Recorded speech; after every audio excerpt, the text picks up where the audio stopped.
After a little bit of a hiatus, the Virtual Motorsport Online Touring Car UK Championship returns, and this time we find ourselves north of the border. Welcome to Knockhill Racing Circuit, based in Fife, opened back in September 1974, which is basically 3 years before I was actually brought into this earth, but it is round 8 of the 2021 Championship. Alex Goldschmidt and Phil Kinch back with you. Phil, it's good to have you back on commentary, buddy. I've missed you. Thank you, and I missed you too. I honestly, it was horrible. Just terrible. I can't do that ever again. No, I'm glad to be back as well. And I'm looking forward to another evening of fantastic touring car racing from our bunch of drivers and teams that we have. And yes, we're at Knockhill.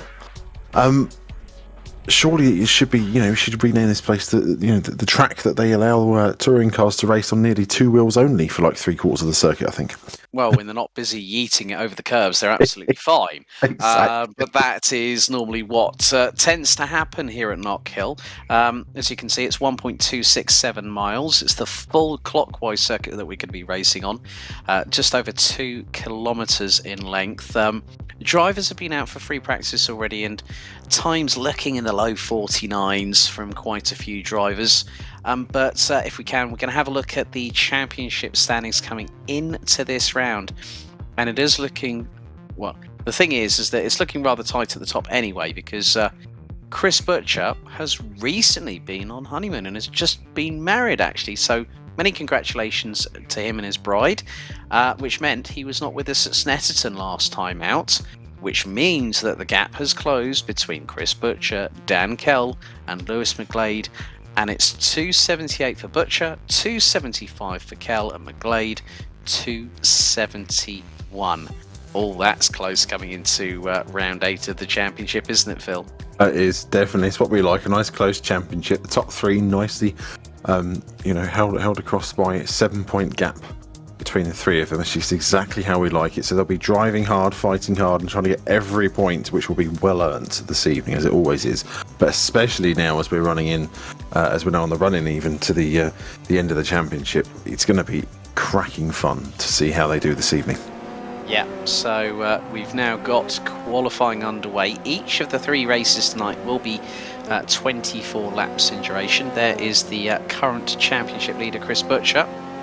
Yellow out in Sector 1, we got 21 cars scheduled to go out. So in the moment in the pits, Matt Richards, Bradley Brockies and Max Spooner. Max Spooner is the only one that's been excluded from a particular race evening. That was Thruxton back at round 4, where he selected the wrong tyres all evening long.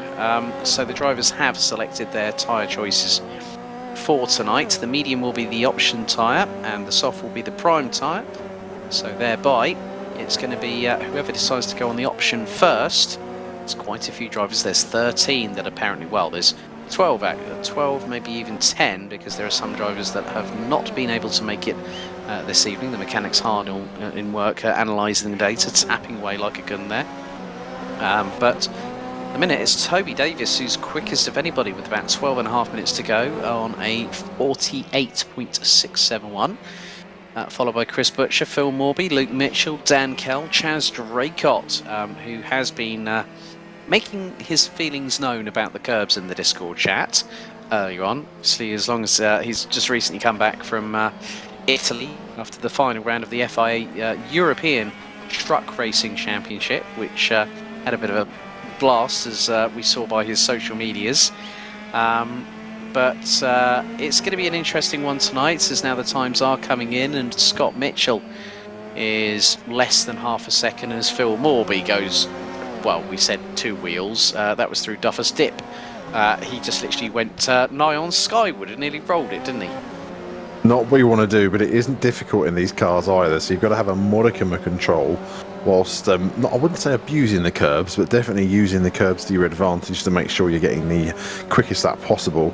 As we're seeing the BMW there just fly through the chicane. That's what I think I enjoyed the most last year. Callum Cripps actually is one of our new entries tonight in the BMW, and it's good fun just watching them just clear that second curb as they go through the chicane and try and land back on, but obviously not taking too much curb on the way out as we see the Kings Racing Vauxhall Astra there flying through. And as it is, Toby Davis, I think, also debuted wasn't it his tartan livery last year, as I remember here as well? It was actually at this very round, in remembrance of his nan, as well, if memory serves me correctly. And he's just gone 2 wheels, and he's gone full-on Knight Rider through there. He lands it on 2 wheels, whilst having, that was Phil Morby from Team Atagani, who's back after a little bit of a hiatus himself. Scott Sovic in the Subaru Levorg GT running out the top 6 with 10.5 minutes to go, but Toby Davis full on. It's like someone's activated the turbo boost button in every single car as they go over that little bit of a crest there through the chicane after Butchers. One of the corners here, actually, it's the left-hander after Duffer's Dip that has been named after the late David Leslie back in 2008, after the multi-time BTCC and winner, who famously had multiple offs with John Bincliffe back in the day when Bincliffe was alongside Frank Beeler in Audi.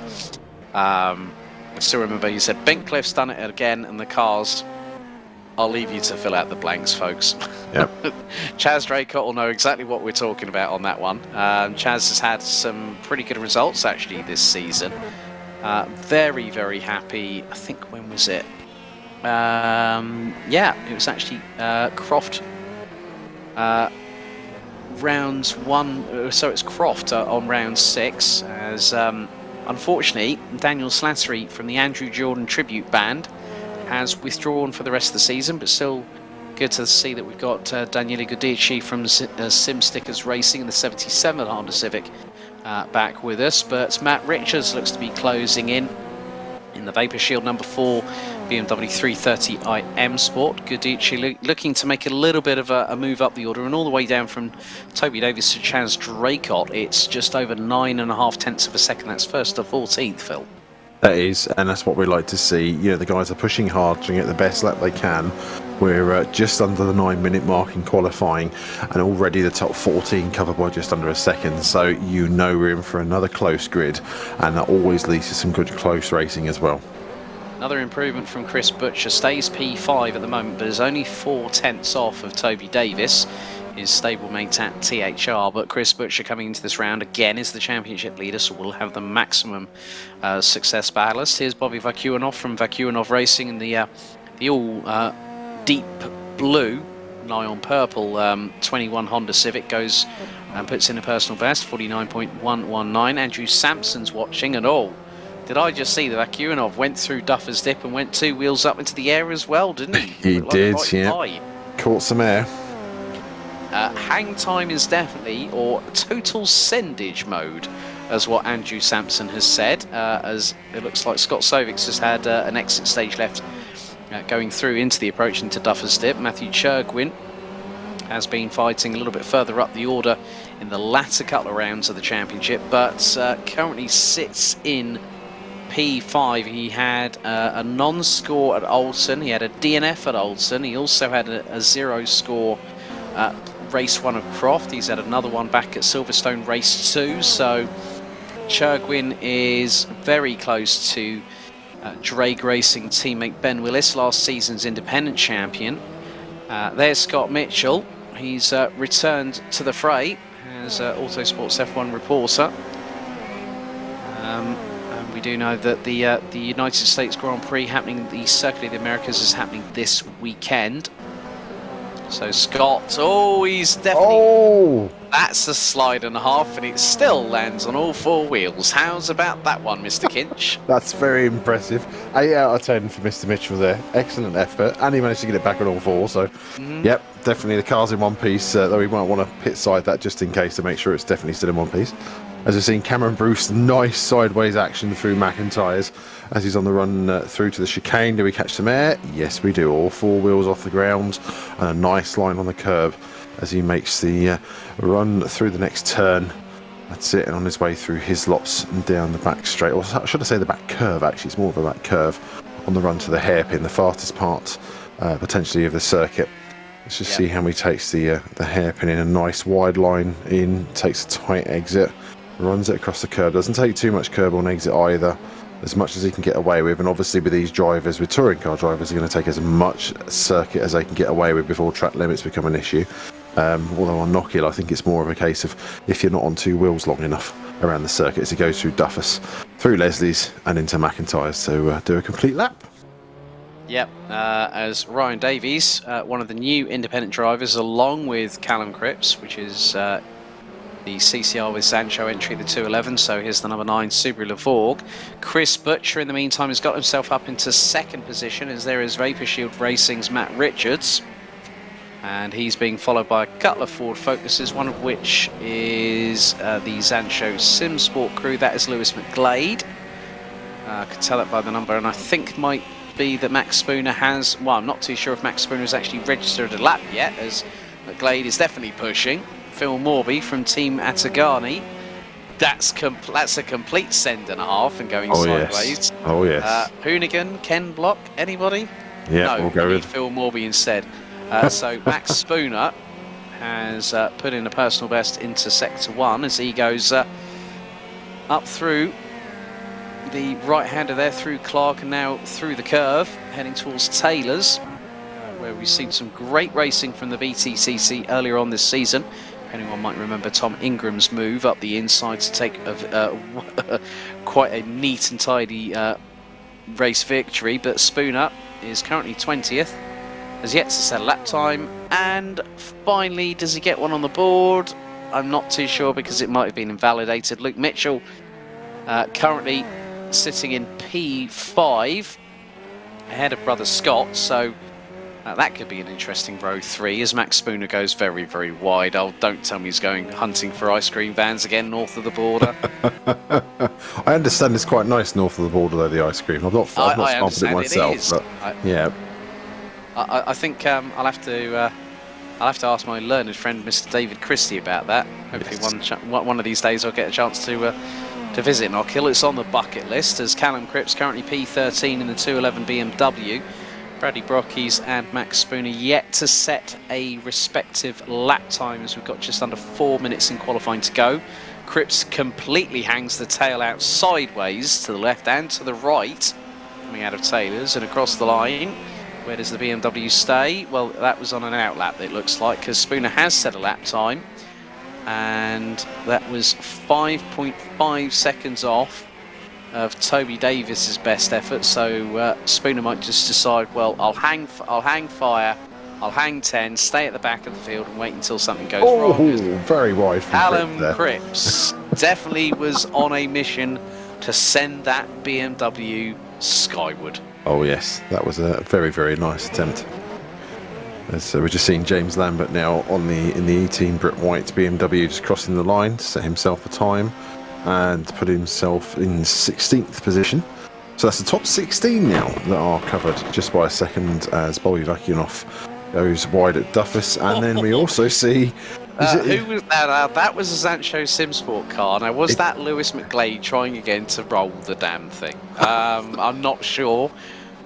Pray tell, but that was definitely a Code Brown moment for whoever was in that car right then, thinking, holy crap. But 2.5 minutes to go. Yeah, Bobby Vakuinoff is definitely very much the ilk of rally crossing that Honda and cutting the grass whilst doing so. Bradley Brockies from E-Team Britt White, partnered with James Lambert, finally puts in a lap and goes ahead of Max Spooner, up into 19th position with the 51.658. The BMW, the 330iM Sport, does look to be a little bit of a handful, especially if your name's Callum Cripps. Going through the chicane, and Bradley Brockies manages to keep it on the straight and narrow whilst landing it properly, whereas Callum Cripps just seems to be going on the total sendage mode. Matthew Churgwin about to cross the line. Up in Sector 2, will he improve? He does put in a personal best, but stays 11th for the minute. And the top 15 rounded out by Ben Willis, covered by 9/10. Bradley Brockie is about to come across the line. He's up in both sectors, so a very good improvement for the E-Team Britt White driver. Comes across the line. Where does he go? 18th. And that was ahead of Mike Tyler, as one of the drag racing cars heads into the pit lane. So it's all about what happens in the next minute and 20 seconds, Phil, because they've all got to put the best foot forward or put their best launch forward going through the chicane. Definitely. It's let's see how much air we can get away with and also land the car on all four wheels. We are definitely seeing the times dropping now. Okay, yeah, Toby Davis is on purple, and he's just put in a 48.814. He was up by over half a tenth in sector 1, so maybe he could be irking up for a bit of a wind up in that Astra. Now, he did put it on pole and win 2 races at this circuit. And I don't think that's ended well. Definitely not ended well. Our survey says, family fortunes, anyone. Half a minute to go. Callum Cripps is going to get his last chance to put in a lap, and if he throws it like that through Duffer's Dip and through into Leslie's, that's going to be rather interesting. Now, he is a real-life driver, is Callum Cripps. I had the pleasure of interviewing him multiple times at the Distrigo Parts Distribution. Citroen C1 24 Hours of Silverstone is one of the E-Team Brit Blue cars. Have gone for a roll. Don't tell me that's Max Spooner. Whoops. Okay, we're going to go to a replay here. And wow, Toby Davis, that's proper Ken Block. That's more than Ken Block. That's Remy Juliet from the old Hollywood stunt scene. Yeah, definitely. Going through there, and Callum Cripps has decided. Max Prentice has just gone well sent. Yes, we do completely agree on that one. But it looks like Toby Davis is on provisional pole at the meantime. Well, Matt Richards got to within 67 thousandths of him. And interestingly enough, I did see Chaz Draycott was... I'm not too sure if Chaz has had a little bit of an issue with joining the server. Might have just kicked him out, but he was in the 49s was Chaz, so I think he probably made it into the top 10. But Toby Davis takes pole position for the first of 3 races, each of which will be 24 laps this evening. Matt Richards, by 67 thousandths, will start alongside on the front row. Dan Kell and Scott Mitchell, that's row 2. Chris Butcher, Cameron Brewster, that's row 3. Luke Mitchell, Scott Sovic, Bobby Vakuinoff and Phil Morby ran at the top 10, covered by 0.569. Then it's Matthew Churgwin, Lewis McGlade starting all the way down in 12th position. Callum Cripps in 13th, having drifted that BMW sideways like he stole it. Ben Willis in 14th, ahead of James Lambert, Daniele Gudici, Bradley Brockies, Michael Tyler, Ryan Davies, and last but by certainly no means least, the ice cream charlatan, Max Spooner. I think really, I know that Chaz Draycott will probably be in the top 15. He was around about 14th position when I think he might have had an issue with regards to the server itself. And no Chris Shepherd and Ryan Elliott. Ryan Elliott completely forgot. Chris Shepherd has gone. He's been spending time with his little one, so completely understand. So, at the end of the day, family comes first, and also if you've got other plans, sometimes it does happen. That's it. It's all good fun racing, but we've also got other priorities to enjoy as well. However, that being said, I think we are looking forward to what will be a very exciting first race. Like I say, I do recall Toby Davis going quite well here last year. So in the Vauxhall Astra as well, so I think he's well placed. Matt Richards, I'm going to expect him to spring a surprise. So it's going to be interesting to see how these guys are able to put the various weights and tyre options and everything into play and work out the first race.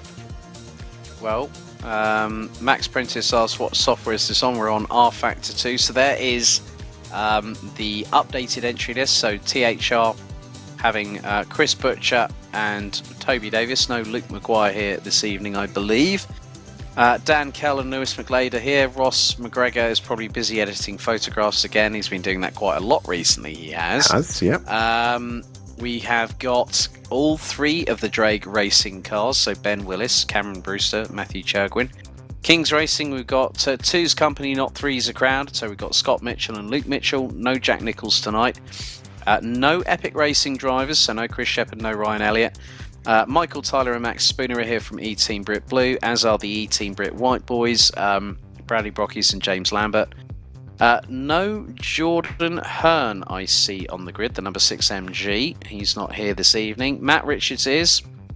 No Ed Straw, so Ed might be over in Austin with regards to the Formula One this weekend as he works for the race.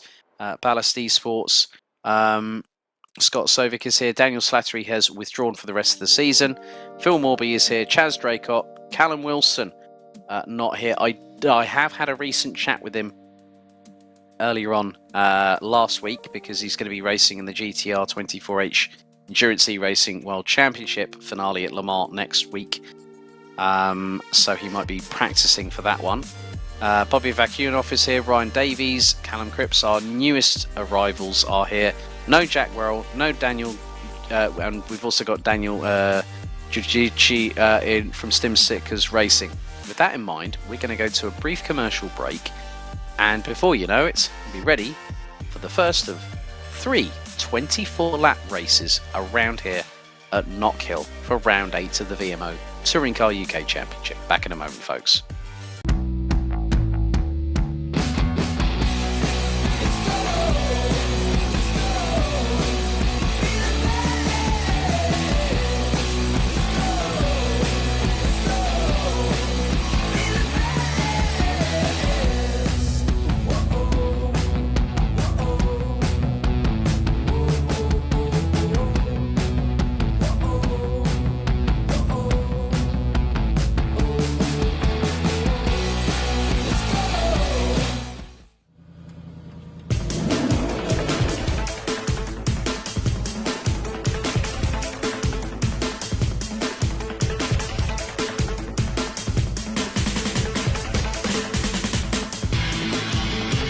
To allow us to be able to compete on a level playing field, we've had to use existing technology to create a set of hand controls that allow us to race on a level playing field. So if you imagine you're going to chicane at 150 miles an hour, our disabled drivers have to be able to go through the chicane at the same speed as the able-bodied driver. That means braking, steering, gear down, on the throttle, off the throttle, on the brake.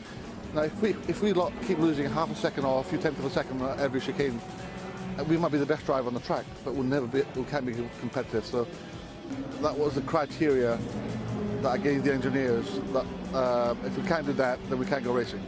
Al Locke is he's the brains behind our team. He's our race engineer.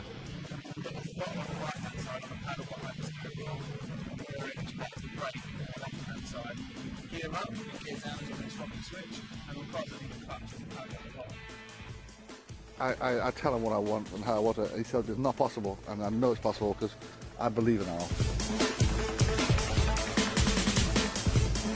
The cost of the hand controls varies from about £5,000 to about £7,500. That's because we've managed to find a manufacturer in Slovenia that does all this specialist engineering.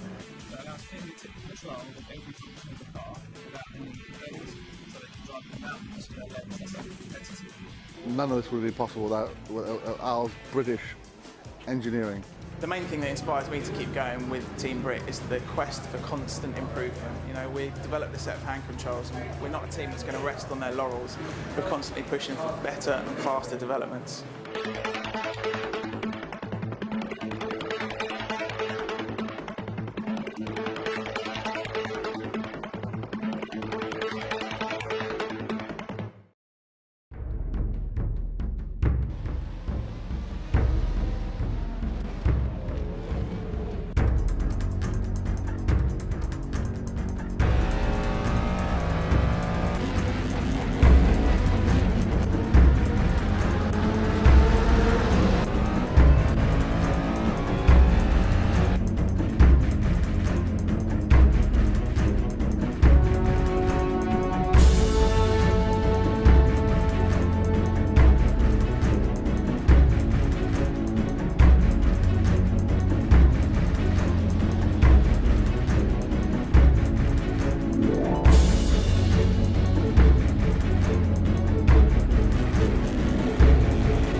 So, ladies and gentlemen, boys and girls, children of all ages, here we are. We are about to get underway with race 1 of 3 for round 8 of the VMO Touring Car UK Championship here at Knockhill in Scotland.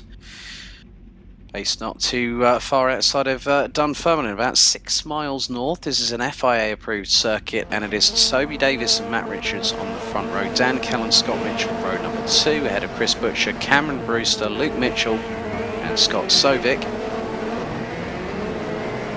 So that is your top 8, so there you go. Toby Davis took pole position in the qualifying session a bit earlier on. Matt Richards will line alongside. Dan Kell and Scott Mitchell be 3rd and 4th. Row 3, it's Chris Butcher and Cameron Brewster, followed by Luke Mitchell and Scott Sovic, rounding out the top 8 positions in the Astra and the Subaru respectively. Kewinov and Morby, that completes the top 10, ahead of Matthew Churgwin from Drake Racing, the number 43 Beamer, and the number 78 Focus of Zancho Simsport's Lewis McGlade. Callum Cripps in the BMW 211 CCL with Zancho entry lines up on the inside of row 7 alongside Ben Willis from Drake Racing, James Lambert from E-Team Brit White, and Daniele Giudici from Simstickers Racing's row 8, and then row 9 it's Bradley Brockies and Michael Tyler, Ryan Davies and Max Spooner. And I was wondering where Chaz Draycott was. Well, he's ended up, unfortunately, at the tail end Charlie the field, and Callum Cripps has already been putting into the chat saying, just praying I don't die, wish me luck. And good to see David Christie joining us. He said, let's go racing, boys. Well, you better get your backside onto this server next time in a couple of weeks, Mr. Christie, if you get the chance. Be good to have you with us. So as the field now makes its way into formation, 24 laps, and Davis has got the prime position to lead the field into Duffer's Dip on the first of 24 laps. So, and Bradley Brockies has ended up in the pits. However, we wait for the lights to go from red to green.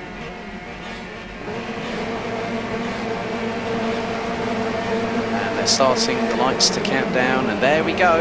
Revs rise, they are underway. The green lights and the green flags are waving, and already one of the Drake Racing cars getting a little bit feisty going into Duffer's Dip for the first time, as Richards has got the jump on Toby Davis, who had an incredible amount of wheel spin going through off the start finish line. Scott Mitchell now finds himself in, what is it, 5th place ahead of Cameron Brewster. So they start getting a bit of air time, hang time, total sendage time. But Toby Davis up the inside to retake the lead. That's a great move on the inside of Matt Richards. And Dan Kell, who's 2nd in the championship, is closing in on them. But Richards keeping ahead as they go into the hairpin for the first time of asking. Davis is going to have the inside line, and Butcher's launched it from absolutely nowhere, going through into Taylor's. That's epic work from the current reigning and defending champion, and also the points leader coming into this by just, 3 points coming into this round. And Richards leads Davis as they go through into Duffer's Dip again, through into Leslie's Bend, now into McIntyre's. That was a very, very clean lap. I thought carnage was going to ensue rather quickly, and it could very much happen soon, Phil, the way things are going. They're definitely still running 2 by 2. It's quite impressive stuff so far, as they were going down the start-finish straight at the end of the first lap, side by side still, as they're trying to pass each other. We're watching Dan Kell going at Chris Pritchard, the championship leader, with Scott Mitchell playing a watching brief on the run down to the hairpin. Is Kell going to have a look into the hairpin, do we think? He's definitely having a nose, but not there. I think there's a bit of contact there, though, with Scott Sovic going around the outside of the hairpin. In the meantime, we're on the run down the start-finish straight now. So Richards, Davis and Butcher with Dan Kell still there. And Scott Sovic in the Subaru looking to make places ahead of Luke Mitchell if he can do. I'm just going through Duffer's Dip. He hasn't been able to do it, although it has allowed Phil Morby in the Ford Focus as they go through McIntyre's to close up behind the Subaru driver. I'm not going to go into the front-wheel drive, rear-wheel drive, because to be honest, they've got enough challenges to go on with as it is, as one of the cars goes wide coming out of the chicane. So yes, definitely frantic racing in the early stages, and definitely with Scott Mitchell chasing Kell and Butcher, whilst Richards and Davis start to pull away. Right, there's been a yellow house in sector number 2 as Scott Mitchell is battling away with the likes of Dan Kell Scott Mitchell has been battling away with Kell and Butcher, but Davis and Richards have both bolted away into the distance. So it's quite literally blast off from the two in front, and Richards sets the fastest lap as we go on to lap 4 out of 24. And Phil Morby is at it again. He's battling away this time. Lewis McGlade is right up his exhaust pipes. And there's Vakuinov, followed by Chergwin. Willis rounds out the top 13, followed by James Lambert and Callum Cripps, as Kell and Mitchell both get up the inside of Chris Butcher, going through into Clark, now through into the sweeping left Parabolica-esque style straightaway here. And that train is getting ever longer still, because I spy with my little eye Luke Mitchell waiting in the wings. Butcher's just had, that is Brewster up his inside going through Taylor's, and they're going side by side. Oh, and Cripps has completely lost the plot and lost the back end of the car in the process as they go on to lap number 5. We've seen him do that a couple of times in qualifying, so Callum making his debut tonight, and obviously doing it in spectacular fashion as we watch Chris Butcher now trying to stay with Cameron Brewster. I'd almost wonder if the weight on the car, the championship weight, is possibly hampering the setup. He seems to be falling back a bit as we're now back on board with Luke Mitchell following Chris Butcher, who's trying to see if he can gain the position back from the BMW job. Oh, a very sideways moment actually as he goes into Clark's. As he lost that, I think he might have regained it, but the back end was definitely going as Luke Mitchell loses his. Oh, and contact. Oh, and that's with team. And well, all I'm going to say is clean up on aisles 3, 4, 5 and 6. I don't know how everyone got through that mess. But I think there might have been a little bit of a drama that Butcher might have rejoined, and then all of a sudden Mitchell might have got caught out with it and everyone else was trying to avoid. And then, you know, you see Phil Morby from Team Atagani. Spooner's DNF'd and he's gone away from for an early... he's found the ice cream machine, isn't he? He's already there. He's already there. He's got there before everyone else, and I'm sure that someone else might be joining him soon. But Lewis McGlade was has started outside of the top 10, I think 12th, if memory serves me correctly. He's made up a steady 3 places, as that is completely sideways in the Beamer by James Lambert, but well held, and he's battling away with Scott Sovic, who's right up his exhaust pipes.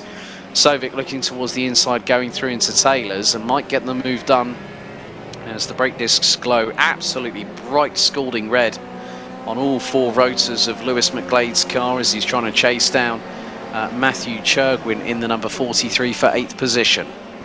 Lovely comment on the stream, by the way, from Camber. First time watching this. Good God, the racing is tight. Stick with us. This is the first example this evening of 3 races that are going to be extremely tight and extremely exciting, as you can see so far, as we ride on board with Lewis McGlade in the Sancho Simsport Focus as he goes through the chicane at the time. We're back on with Scott Mitchell now in the Kings Racing Vauxhall Astra, running in 4th position as he tries to stay with Dan Kell and see if he can try and take the title line into the hairpin. He's not able to. Gains a little bit of ground on the Ford Focus in front of him. However, Cameron Brewster isn't far behind as there's contact. Callum Cripps just tried to go up the inside of James Lambert there. And David, it is rather tight. So Canberra, for those wondering on the chat, is a certain Mr. David Christie, who I was mentioning a bit earlier. A little bit of damage to the back end of James Lambert's car as Callum Cripps goes sideways, as does Lambert going through into Leslie's Bend. They've got, that is Giudici behind them in the number 77 Honda, as they all get a bit of hang time, a bit of air time, as Scott Mitchell now trying to go nearly side by side with Dan Kell up towards Taylor's, the hairpin, and Mitchell gets ahead as the number 9 of Ryan Davies now unfortunately ends up in the pits. Could that be our second retirement? We're on to what is now going to be lap number 9 out of 24, and Callum Cripps still piggy in the middle, and Davis is actually serving a Toby Davis has actually been given a penalty. That might be for track limits, I would imagine, if that's the system software. So that's going to scupper Toby Davis's run to either a 1st or a 2nd position, when it's going to boot him out of the top 3, let alone the top 5 on that front. But Callum Cripps is piggy in the middle as they go through Duffers. They go through into the chicane. Proper air time there. And don't forget, if you want to get involved as Oh, Phil Morby's gone. He's gone rally crossing. He's fancying a bit of Nitro RX, isn't he, Phil? He is, yeah, definitely going for the gravel trap on the outside of the chicane and running it nice and wide. Seems to be a popular option, but again, you've got to be able to get not only the traction through the chicane, but the landing right as well. You know, if this was an Olympic sport of landing a touring car after the chicane onto the curbing, we'd definitely be awarding 9s and 10s this evening, I think, from what we've seen. Yeah. Definitely the case if you can get it right. As we're staying with Callum Cripps now, so he's gotten ahead of James Lambert, and Danielle Gradici also has gotten ahead of James Lambert as well. So that's sorted that little trio out, although Lambert seems to be coming back at the Honda driver as Cripps goes through the chicane. That's a better exit. He's been going wide before on previous laps on that, so I think he's starting to get the hang of getting the BMW back on all four wheels before heading into Clark's. Yeah, it's a little bit of a nice battle behind them. Phil Morby and Luke Mitchell battling away. Now, those two were caught up in the melee that we saw a bit earlier on when Butcher went sideways, went back onto the circuit. The car was a little bit out of control. It collected Mitchell, and then Mitchell got collected by Morby. They both were literally spat out and exited stage left and right respectively.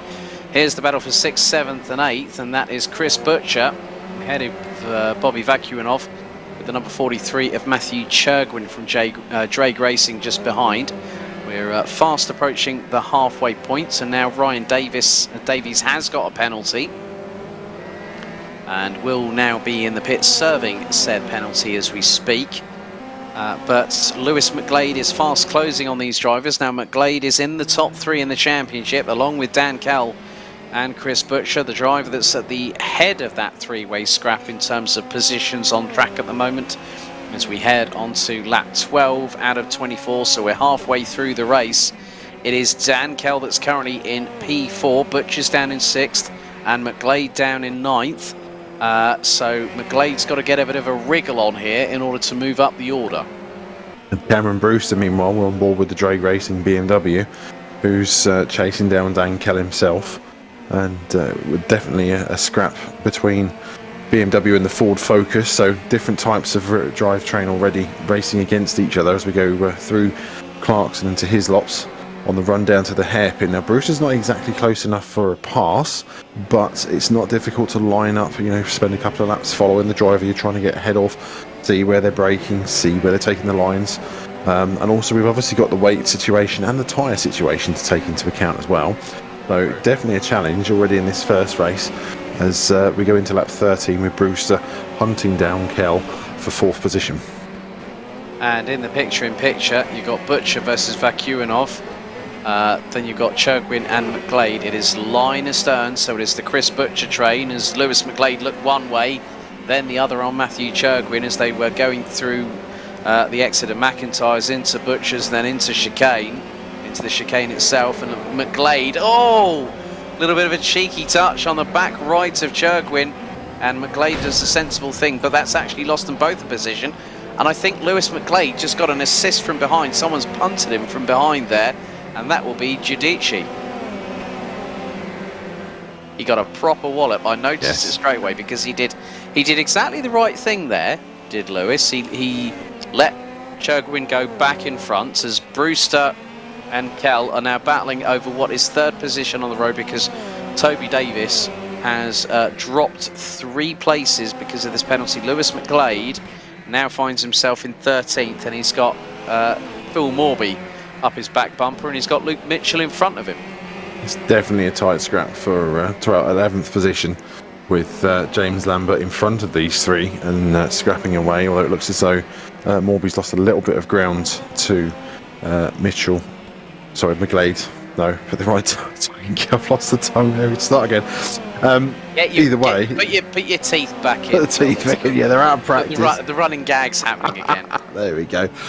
So yeah, Lambert holding off from Mitchell, McGlade and Morby. And you can see McGlade again trying the slightly wider line coming out of the hairpin. There are different lines you can take in and out of the hairpin, which are often quicker or depending on how you feel the car is set up, and also with the front wheel drive, rear wheel drive consideration taken as well. Meanwhile, we've got headlights ablaze on Luke Mitchell in the Kings Racing Vauxhall. He's doing an Aidan Millward like Aidan did last season. You know, the headlight show was always on. It had to be one particular driver, and now it's Luke Mitchell's turn to do that. Yeah, definitely. As he goes slightly wide coming out of the chicane, that's going to allow McGlade to close up on him a little. And we've got another DNF. Callum Cripps from CCR with Zancho has unfortunately retired on lap number 13, which drops him down the order. Chaz Draycott in the meantime, even though David Christie was saying, oh, he's going to get ripped for that one, well, Chaz has made up places. I know that Chaz is actually streaming via Twitch tonight as well. And luckily enough, when Phil was unable to make one particular round, actually Chaz joined me in the commentary box, and it was rather entertaining to have him alongside me as Lewis McGlade trying to close in on Luke Mitchell, and Mitchell not giving up quite yet. We still have 2 more races after this one, and we also have a reverse grid race number 3 as, oh, that was wide from Mitchell and then some. McGlade looking towards the inside, could get through on the next right-hander, gets through on Clark's and gets the job done, but Mitchell looking to the inside of McGlade on the run down to Taylor's. McGlade, if he stays where he is, could still have the inside run for the hairpin, which he does, takes the tighter line, gets through. Mitchell has no option but to run wide. That could open the door for, oh well, Mitchell just powered around the outside of McGlade, and then all of a sudden there's Phil Morby. Side by side down the start-finish straight. Some great racing there between the 3 of them as we come into Duffus Dip, and Morby slightly ahead. Slight tap for McGlade, who's trying to stay on the outside, which gives him the inside for McIntyre's. He's definitely staying in touch with Morby, who's gone wide coming out of McIntyre's. The run to the chicane now to see, first of all, how they both land and if anyone gives an advantage. But no, nice clean racing there. As we've got Max Spooner, I think it is, that's gone wide in the Ford Focus.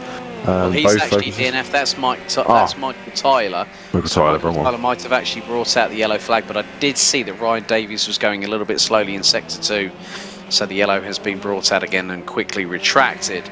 But yeah, this is not going to help Lewis McGlade's run at the minute, but Dan Kell definitely putting himself in prime position, but he goes 2 wheels up into the air, and that was going through McIntyre's, now through Butchers and into the chicane.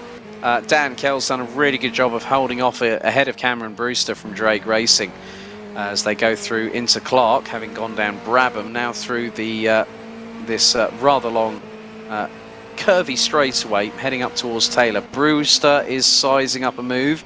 Maybe he can get the cutback going through Taylor's. Oh, threads the eye of the needle, gets up the inside. This could give Brewster the run, and he's going to power past Kell across the line to now take 3rd position. And that is the case. So Brewster will have the run going into Duffus Dip and then into Leslie's. And the BMW gets through. Nicely done by Cameron Brewster. Really timed that well. Good move. Nice close racing. But Kell's not done just yet. He stayed right with the BMW and hasn't lost any positions. As further behind we've got Chris Butcher, series leader, closing up on these 2 as they fight as well. And Butcher is bringing Bobby Vacuin off with him. In the meantime, some 2-wheel antics from Phil Morby. 8 out of 10, Mr. Morby, for your 2-wheel antics. Very nicely done there through Duffus Dip. And that's not going to be the last time we'll see that tonight. Knockhill just breeds 2-wheel racing out of 4-wheel cars. It's brilliant. Anyway, as we've seen Brewster up into 3rd place, staying ahead of Dan Kell. Kell's keeping him very honest. Meanwhile, Chris Butcher, the points leader, has got Bobby Vacuin off, closing right on him.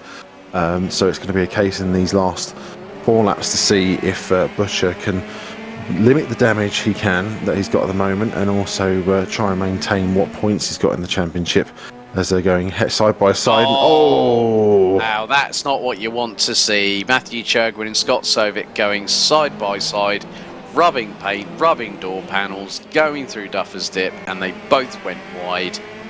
Not good. No, not good at all. No, I think that's one for the stewards to definitely take a look at. As meantime, we're back to the Morby-McGlade battle, the Ford versus Ford battle as we go through Clark's now. They've both made it through the chicane quite nicely. Tighter line from McGlade as he tries to gain some space on Morby on the run down to the hairpin now.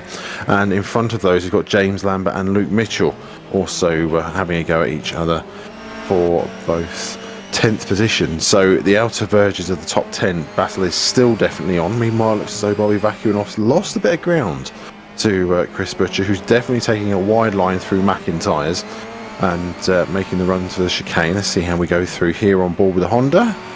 Very nicely done, slightly wide, probably taking a bit of gravel on the left-hand side. Did you see what Chris Butcher did just then?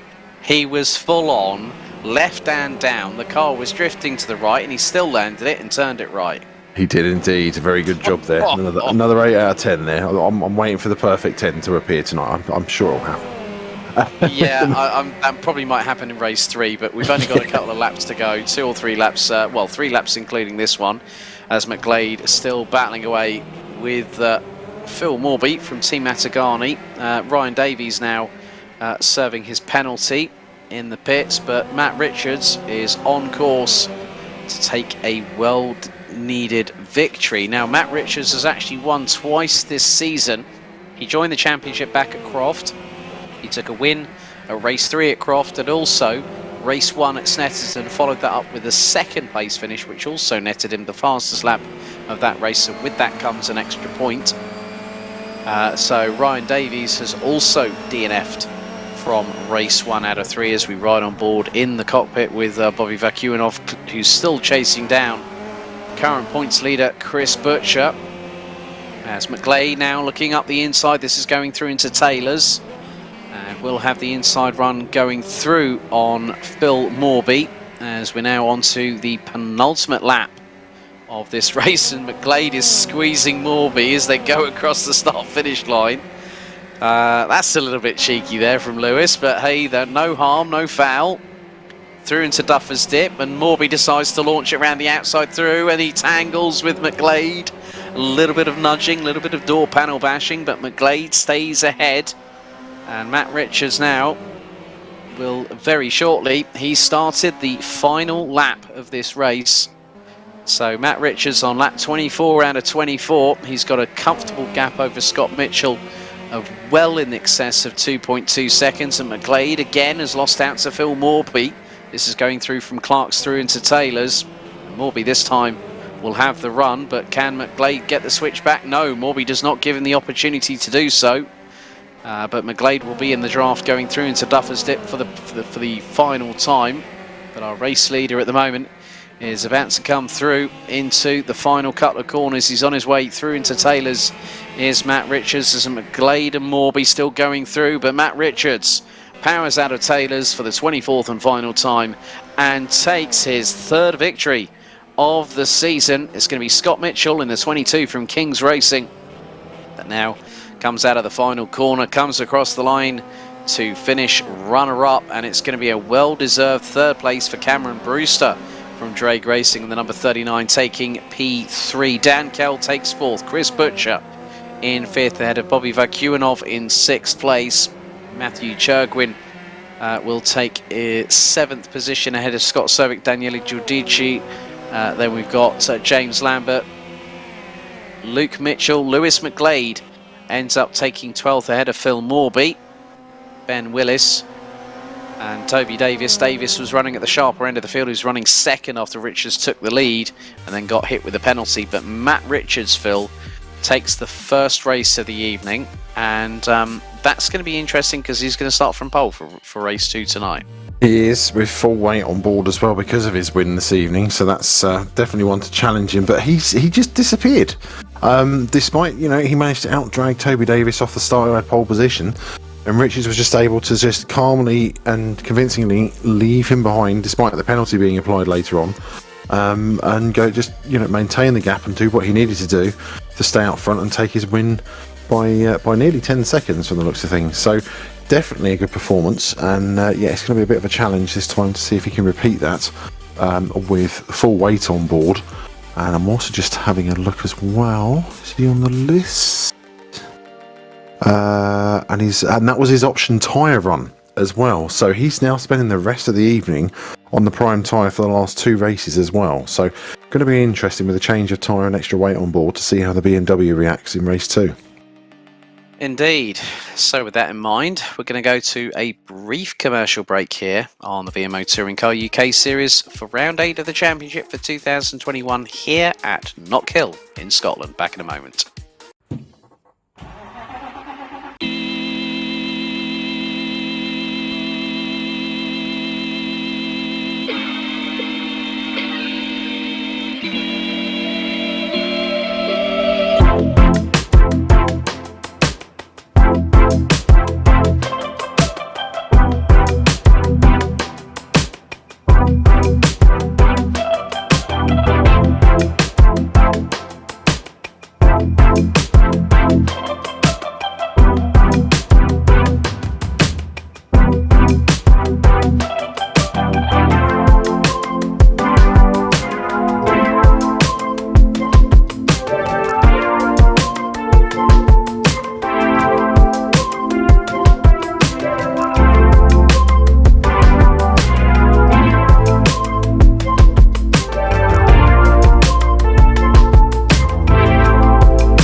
be a passenger the rest of your life, or you can get the driver's seat of your life and take your life where you want to take it.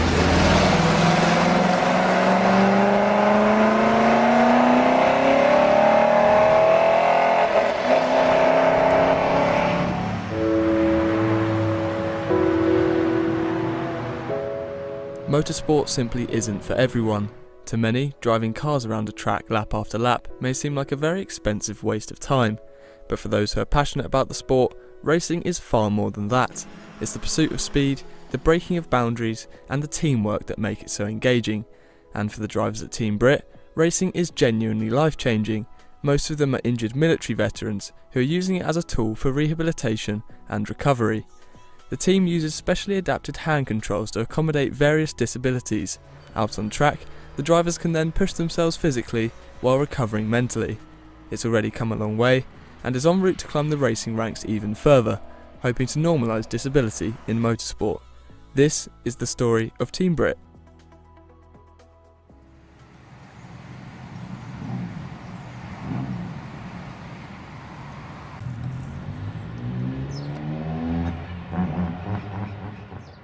After finishing its first full season racing VW Fun Cup cars, the team is now putting the hours in during the off-season. It's hosting one of its rookie days, a chance to introduce new disabled drivers to the sport and to give existing drivers more time behind the wheel. Ash Hall is one of the latest additions to the team. Yeah, it's been hard and fast, and the learning curve's been pretty steep. It's a bit of a shock to the system, to say the least, but it's well worth it. He served in the Royal Engineers for a decade and was injured in Afghanistan in 2010, losing both his legs after stepping on an improvised explosive device. And the last thing I remember was my head was clamped between the doc's legs. I had both arms out and people trying to get IVs into my arms. And the last thing I remember was just this big ass needle come straight over my chest, right into my sternum, and then that was it. Like a switch, I was out. And nothing, absolutely nothing, till 9 days later when I'm halfway around the world in a hospital.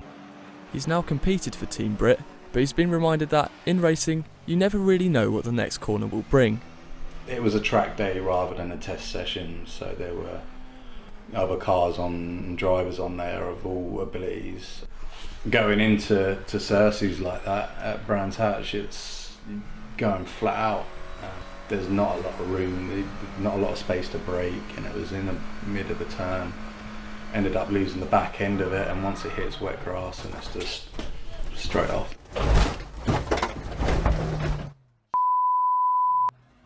You lose pretty much all control of it. You just got to hammer the brakes and hope you come to a stop, and I did, but it took hitting the wall to stop the car.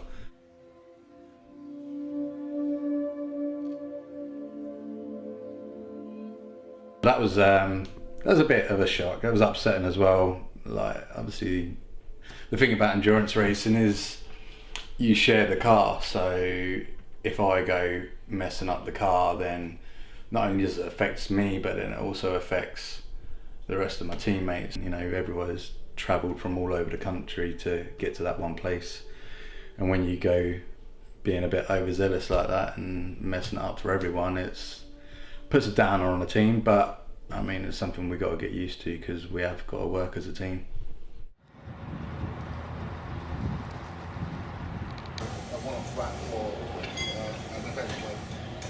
Into the new year and a new car for the team, and with it, new challenges. Motorsport offers a unique opportunity for the team to race against other drivers on an equal playing field, and this is made possible by complex hand controls, which the team are setting up today. Then we want the hand control system, just calibrating the brake here and the throttle here. And we're now setting up the gear change, so it allow the driver to brake on this side and change down on this side, or accelerate on this side and change up on that side, or just to configure it for different levels of disability. The step up from VW Fun Cup cars to GT machinery is a big one for the team, and that's one of the reasons why a former driver has returned to the squad. Martin Compton had been part of the original driver lineup when the team was formed in 2015, but has since taken time out to undergo further surgery after he sustained life-changing injuries when his patrol was ambushed in Afghanistan. They detonated an IED, improvised explosive device, which blew the wagon in half and unfortunately killing the 3 guys in it. And at that point I obviously couldn't go anywhere, and they then shot rocket grenades at me, which blew the engine up and engulfed me in flames. And somehow I managed to get out of that, and getting into cover I was then shot twice in the leg as well. The hardest thing from Welcome back, ladies and gentlemen. It's time for race 2 of 3 of round 8 of the VMO TCUK Championship here at Knockhill. And as you can see, there is one particular driver that's just secured his 3rd race victory of the season. It's Vapor Shield Racing's number 4 of Matt Richards. We're about to get underway for another 24 laps of this 2.039 kilometre, 1.267 miles circuit. So without further ado, let's have a look at your grid for race number 2. As it's going to be Matt Richards that leads the field away from pole position, ahead of the 22 of Kings Racing Scott Mitchell, Cameron Brewster from Drake Racing, the 39 and the 89 of Sancho Simsport Dan Kell. That's row number 2. Row 3, it's Chris Butcher, the reigning and defending champion, in the number 1 from THR. We'll have Bobby Vakuinov from Vakuinov Racing, the 21 Honda, just alongside Matthew Churgwin and Scott Sovic. Row number 4, Daniele Giudici and James Lambert round out the top 10, ahead of Luke Mitchell and Lewis McGlade. Row number 7, it's Phil Morby and Ben Willis. Toby Davis will be looking to make some strides forward, as he'll be starting ahead of Chaz Draycott in the CDM with Sancho number 10 Honda. Bradley Brocky starts 17th ahead of Michael Tyler. Ryan Davies, Callum Cripps and, Chris Shepherd. Max Spoon, I don't know where he's escaped to, probably more ice cream or cheesecake depending on his preference, but Chris Shepherd has made it onto the server, and he starts from the tail end Charlie of the field. Well, Mr. Kinch, looks like it could be another cracker here at Knockhill. Oh, definitely, I expect it. As you say, it's Matt Richards on the pole, Scott Mitchell alongside, so a definite battle for the lead I can see happening there. And you've also got Dan Kell in the mix, ahead of Chris Butcher and also Lewis McGlade. So Kell in the better position out of the top 3 championship contenders so far. As we look at Bobby Vakuilov's Honda, back onto the front row with Scott Mitchell. We are going to have another corker of a race, and yeah, it's going to be interesting to see how this one plays out. Indeed. So we are now waiting for the lights to start counting down, which they are doing now, and for 24 laps, race 2 now underway, and another great start. The lightning start of the rear-wheel drive BMW catapults Matt Richards into the lead of the race, and Kell up the inside of Mitchell, going through into Duffer's Dip for the first time, as Mitchell and Brewster completely sideways. I think one of the other cars that might have been Vakuinov was going a bit sideways in the meantime. But we've got a yellow, and we've got a turnaround. That's one of the Drake Racing cars that has been turned around, going through the exit of McIntyre's, as Butcher trying to get past Brewster. I've got a thing that might be the 3rd car. That could be.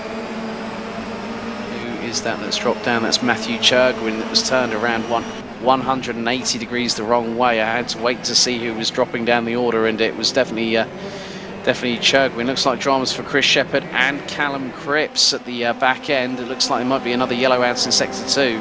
There is so much flotsam and jetsam. Everyone's trying to battle for position, as I see that James Lambert and Lewis McGlade have now made it into the top 8, and Lambert is pressurising Bobby Vakuinov in 6th place. Just going to look at a replay here. So that's Churgwin. Yep, spinning it round after doing his 180 off, as a lovely slow-mo air from Bradley Brockies with Callum Cripps alongside one of the Hondas, and Cripps, he's having a very bad second race already. Chris Shepherd has just literally bumped, and he's T-boned him, and then he's added insult to injury by completely pushing him forwards. And Callum Cripps is a passenger on that one. Dan Kell sets the fastest lap of the race, a 49.773, and is about 4 tenths away from Matt Richards, who's not able to catapult his way into the distance like he did in race 1. But I'm going to have a look hopefully at another replay here. Now this is from earlier. Now this explains it all. So Chergwin turned in on Vakuinov, a little bit of a touch. BMW starts going sideways, it just unsettled the back end, that little slight nudge, and he's had to wait, he's had to spin the car around and then get back out onto the circuit. So Chergwin's got to do it all again, as the battle for the lead now is being contested by Matt Richards, Dan Kell, Scott Mitchell. Chris Butcher has got the ringside seat in 4th position. Good to see David Yunt actually watching along as well, and Butcher goes fastest of anybody, 49.528, as Keller's right on the back bumper of Richards. Now looking at previous results, Keller's had 4 victories this season. Butcher's also had 4 victories this season. McGlade's had 1, Shepherd's had 1, Elliott's had 3, Nichols has had 1. Matt Richards now has taken his 3rd. Scott Mitchell and Ross McGregor have got a win apiece, as has Tom Stevens, who was with us last time. Going back to replay, and Ryan Davies just loses the back end going through Clark, as Butcher looking up the inside of Mitchell. We're about to go on to lap number 4 out of 24, and Richards now starting to lead a train that is fast expanding, because look at the gaggle behind. Tyler's closing in. It's not Tyler, that is Lambert closing in on Vakuinov, and McGlade is right there with them as they side their way through Duffer's Dip, through into Leslie's, through into McIntyre's. It's all gotten a bit hot and heated under the collar here, Mr. Kinch. It has indeed, and I think the weight on the BMW of Mr. Richards is definitely playing its part, as Dan Kell goes for the inside at Clark, but he's not managed to pull it off. Richards has managed to stay ahead and pull back in front of the Focus, but I do feel that with the weight from his race 1 victory on board now, Richards' days could be numbered, as Butcher goes down the inside nice and cleanly as Scott Mitchell for 3rd place, and moves ahead so that he can close on one of his championship rivals, Dan Kell, who is again attached to the back of the BMW. This is why the train, I think, is happening, is because that BMW and the weight it's carrying, Richards is having to adapt to that, plus the prime tyre as well. He had the option tyre in race 1, so much more of a handful, and Kell is definitely hunting for a win, and I don't think it's going to be too soon before he gets past and starts to do one of his trademark pull-away wins. But we're seeing here as one of the cars goes wide in the background, Kell slightly wide as Richards is wide as well through Clark, and they're onto the Hislop curve now on the run down towards Taylor's hairpin. It is definitely at least the top 8 cars line astern of each other, and Butcher is now closing on Kell, bringing Mitchell with him and Brewster as well. So the top 5 close together, and then Bobby Vakuinov, James Lambert and Lewis McGlade 6th to 8th also in touch, as again Richards defends going into Duffus from Kell, with Butcher holding a watching brief, even I find the right word, as they make their way through into McIntyre's teeth. Yeah, we'll put the next to him. Yeah, but through they go into the chicane, now into through down Brabham and into Clark. And Dan Kell really putting the pressure on. Matt Richards is soaking it up like a sponge at the minute, but Chris Butcher is there or thereabouts. He's kept the pair very, very honest indeed, up towards Taylor's. And Butcher decides not to send it this time, keeps it nice and tight on the apex, so Scott Mitchell does not have an opportunity to get through, but a little bit further back. Lewis McGlade is still trying to put the pressure on to James Lambert from E-Team Britt White, with Bobby Vakuinov just ahead. Scott Stovic is closing on their 6 as we speak, as the drivers now make their way through into Duffer's Dip, back into Leslie's. Lambert nearly loses a little bit of time there, and McGlade looking up the inside, but Lambert shuts the door firmly going through into McIntyre's. We have got a yellow out in sector number 2, and one of the Mitchells has just received a penalty, and that is, of all people, it's Scott Mitchell in 4th. The same thing we had happen is in race 1 with Toby Davis, one of the front runners, getting a penalty, except obviously in this case it's Scott Mitchell. So he's down in 4th position, having lost that place to Butcher. He's quite close to them, but he's still got Cameron Brewster next to him, but he's going to have to take that penalty that's been awarded to him as we go on to lap number 9, with Kell once again hounding Richards for the lead as we go into Duffus through Leslie's, as we're on board with the championship leader Butcher. Kell takes a look on the inside and forces Richards wide, and he's stayed on the inside. Now this doesn't normally work out too well, so he's had the common sense to fall back in line get behind Richards and go through the chicane in one piece. All the while, Butcher giving us a lovely camera view, some lovely onboard stuff from our producer Mike Yao this evening as well. Thank you very much, Mike. As we're watching the top three running down Hislop's curve, as now Bobby Vacuinoff gets a penalty as well. Ooh, this gets very interesting indeed, because now Butcher around the outside of Kell going into the hairpin. Oh, door check from Scott Mitchell there. Oh my goodness me, there's fire and brimstone, and now here comes Brewster. Vacuinoff dives into the pits to serve his penalty instantly. Sometimes it's better just to get it out of the way and then get back out on track, as Butcher right on the back bumper of Richards. Cal now your leader after 9 laps of racing. We're on lap number 10 as they're making their way through into Butcher's and up through into the chicane, and airtime and from Butcher, sideways from Richards. Now going through into Clark, nice and tight on the apex from Butcher. Brewster is with them, as well as Scott Mitchell. So Scott Mitchell now has dropped to 5th. Richards is being pressurised by Butcher, who's looking up the inside, going into Taylor's, and now does he get the move done coming out of the corner? He does, and he shuts the door. Door checks. He does a proper hip check on Richards there, coming out of that corner, and Shepherd now gets a penalty. Scott Mitchell goes in to serve his penalty. So I think there's a lot more track limits abuse here in race 2, as again now Richards he's swarming all over the back of Butcher, trying to go through up the inside through McIntyre's. There was a bit of room there. This is allowing Cameron Brewster all the while to close on the Astra and the BMW, and Brewster could be the one that profits big time out of these 3. Definitely. He's. I think Richards is on borrowed time. Like I say, he was leading the race for the first 9 laps. He's fallen behind Cal. He's now got Butcher ahead of him, with Brewster closed up nicely as well. As we see Chaz Draycott fighting from 13th position, as he's trying to hold off Matthew Churgwin and Daniel Gradici. In the meantime, Phil Morby is also in there as well. After having his race 1 fun, he's back in the mix himself. Back up front, we're on to lap number 12, so we're halfway through the race now, and you can see Chris Shepherd there in the Epic Racing Honda, just behind Callum Cripps in the CCR. You nearly dropped a clanger there. The thing is that I've just noticed that Bobby Vacuinoff's got a second penalty. A second one? Oh, right. Yeah, Chris Shepherd has got a penalty he needs to serve. Scott Mitchell has served his, as the CCR with Zancho BMW definitely trying to hold on there. It hasn't gone well tonight for Callum Cripps, all the way down in 17th, and now it looks like, is that another penalty for Scott Mitchell? Nice, Luke Mitchell this time. Luke Mitchell has one. Both of them have been bitten by the track limits abuse they've had here at Knockhill. So it's all getting rather hot and heated. The top 5 now rounded out by Zancho Simsport's Lewis McGlade. Dan Kell leads the way by 1.5 seconds. Butcher in 2nd position. Richards in 3rd, ahead of McGlade. Ahead of Brewster and McGlade. Sovic in 6th. Then we've got the number 94 of Luke Mitchell, who's about to lose that position to James Lambert.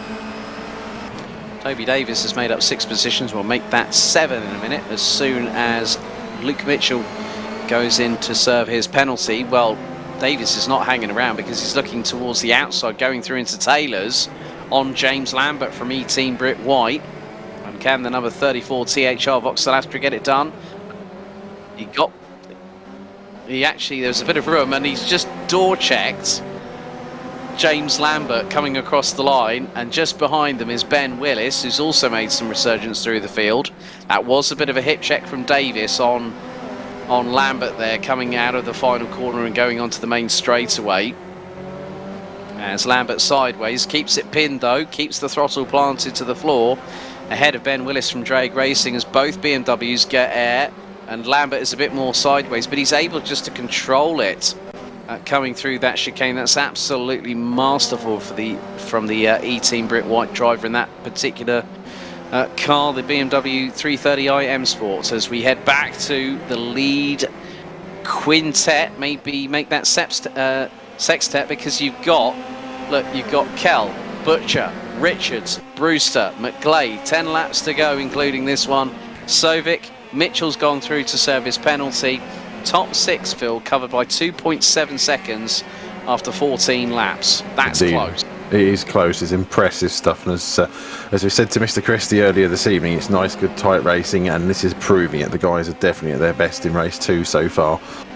With Butcher trying to see if he can, well, if he can try and make some sort of move on Kel. We're talking championship rivals, so every point now is important, especially also with Matt Richards, who's not in the championship fight, but definitely has a car to be playing for wins this evening after his race 1 victory. He hasn't fallen much further down the field, so he's been able to limit the damage that he's lost from the lead, and only lost 2 places despite Cameron Brewster being in close company. And already you can see Richards lining up Butcher as we're going into Duffer's Dip to see if he can make a move on the points leader and try and regain second place and stay on the podium for the evening. Well, we've got 3 DNFs. Chris Shepherd and now Scott Mitchell have both DNF'd along with Ryan Davies. Luke Mitchell closing in. That is on Bradley Brockies, who's up for a top 10 finish. Now, looking at Brockies' results so far, I think he's had 1 top 10 so far this season. He's looking at another if he plays his cards right, because we've got 8 laps to go, including this one. Kel is still leading from Butcher, but Butcher is closing that gap. And that gap now is about 0.6 of a second. Richards is dropping a little bit further back. Brewster is about 0.7 of a second ahead of Lewis McGlade. Luke Mitchell now looking up the inside of Bradley Brockies through into Taylor's. Gets the move done on the 105 BMW. But here is the battle for the lead. It is all handbags at dawn between these 3. And they're covered by 1.1 seconds after 16 laps. Positive stuff here is Chaz Draycott in 13th position, looking to try and get past. Was it 13? No, he's up to 12 actually. He's just gone past. I'm catching myself up. So. Yeah, so Chaz has lost the position there to Matthew Churgwin in the BMW as we head back up to the battle for the lead, and we see that James Lambert now has also been handed a penalty. So we're seeing a lot more penalties in this race than we did in race 1. There's only a few in race 1, a lot more this time round as we come on to lap number 18. So Kel in the lead ahead of Butcher, with Richards in close company for 3rd position. Slight gap back to Cameron Brewster, with championship contender Lewis McGlade in 5th place as well, so staying nice and close with each other. And we've also got Scott Sovic doing a nice job in the Subaru as, Chris Butcher, big air over the chicane, and that's seen him go wide and catch the barrier. That's going to have ramifications as he falls down the order. Oh, that's going to possibly close things up again between him, Dan Kel and Lewis McGlade, because now that's put Kel first, Richards second, McGlade now third. Brockies gets a penalty. So that will drop the 105 from E-Team Britt White out of the top 10, because he's got Matthew Churgwin closing in on his 6th, and there's Chaz Draycott. So Draycott will be fractionally outside of the top 10. And going to have a look here at a replay now. This is Butcher. Oh, he's hit the post, isn't it? And it's spat the back end out. Chris Butcher's a passenger across the chicane, and it's going to turn around and bang. That's going to be a hard hit, and I will not be at all surprised if Chris Butcher is still running after that has happened. He's a brave man. He is still running. Wow, that's impressive. You know what it is? It's all about those championship points. It needs to happen, as James Lambert also falls foul of a penalty. So not exactly what a lot of these drivers want, but when you've got 5 laps to go and you're at a tight, constrictive circuit in terms of track width, and there are plenty of places like we've already seen over the past. Oh my goodness me, Chris Butcher is driving with bent steering. That's full left hand down, and he's still going. You know how bad he wants to defend this title, Phil. Yes. It's like his life depended on it. As I said before, when we got proceedings underway this evening, it is a case always straight through the bollard markers over the chicane. It's every point counts. So even if you have a mishap like Butcher's had, which is very rare for him, then yeah, he's got to keep going and just score what points he can. So fair play to him, despite the fact of the steering being bent on the Astra. He's definitely got to keep going what he can do to bring what points he can salvage from this. Meanwhile, up front, Matt Richards is really now pushing Dan Kel for the lead. He's looking to try and get that position back, having had the early lead of the race with 3 laps left of this race itself, and the BMW driver, I think, has now managed to get the handle on the handling of the BMW with the prime tyre and the extra championship, the success ballast that he took from race 1, as they now come up to one of the E-Team Brit Focuses to try and lap them. But that's definitely a fight on for the lead as we head back to Dan Gradici in 14th place, who's got Bradley. No, is it Bradley Brockies? No, that's not Bradley Brockies.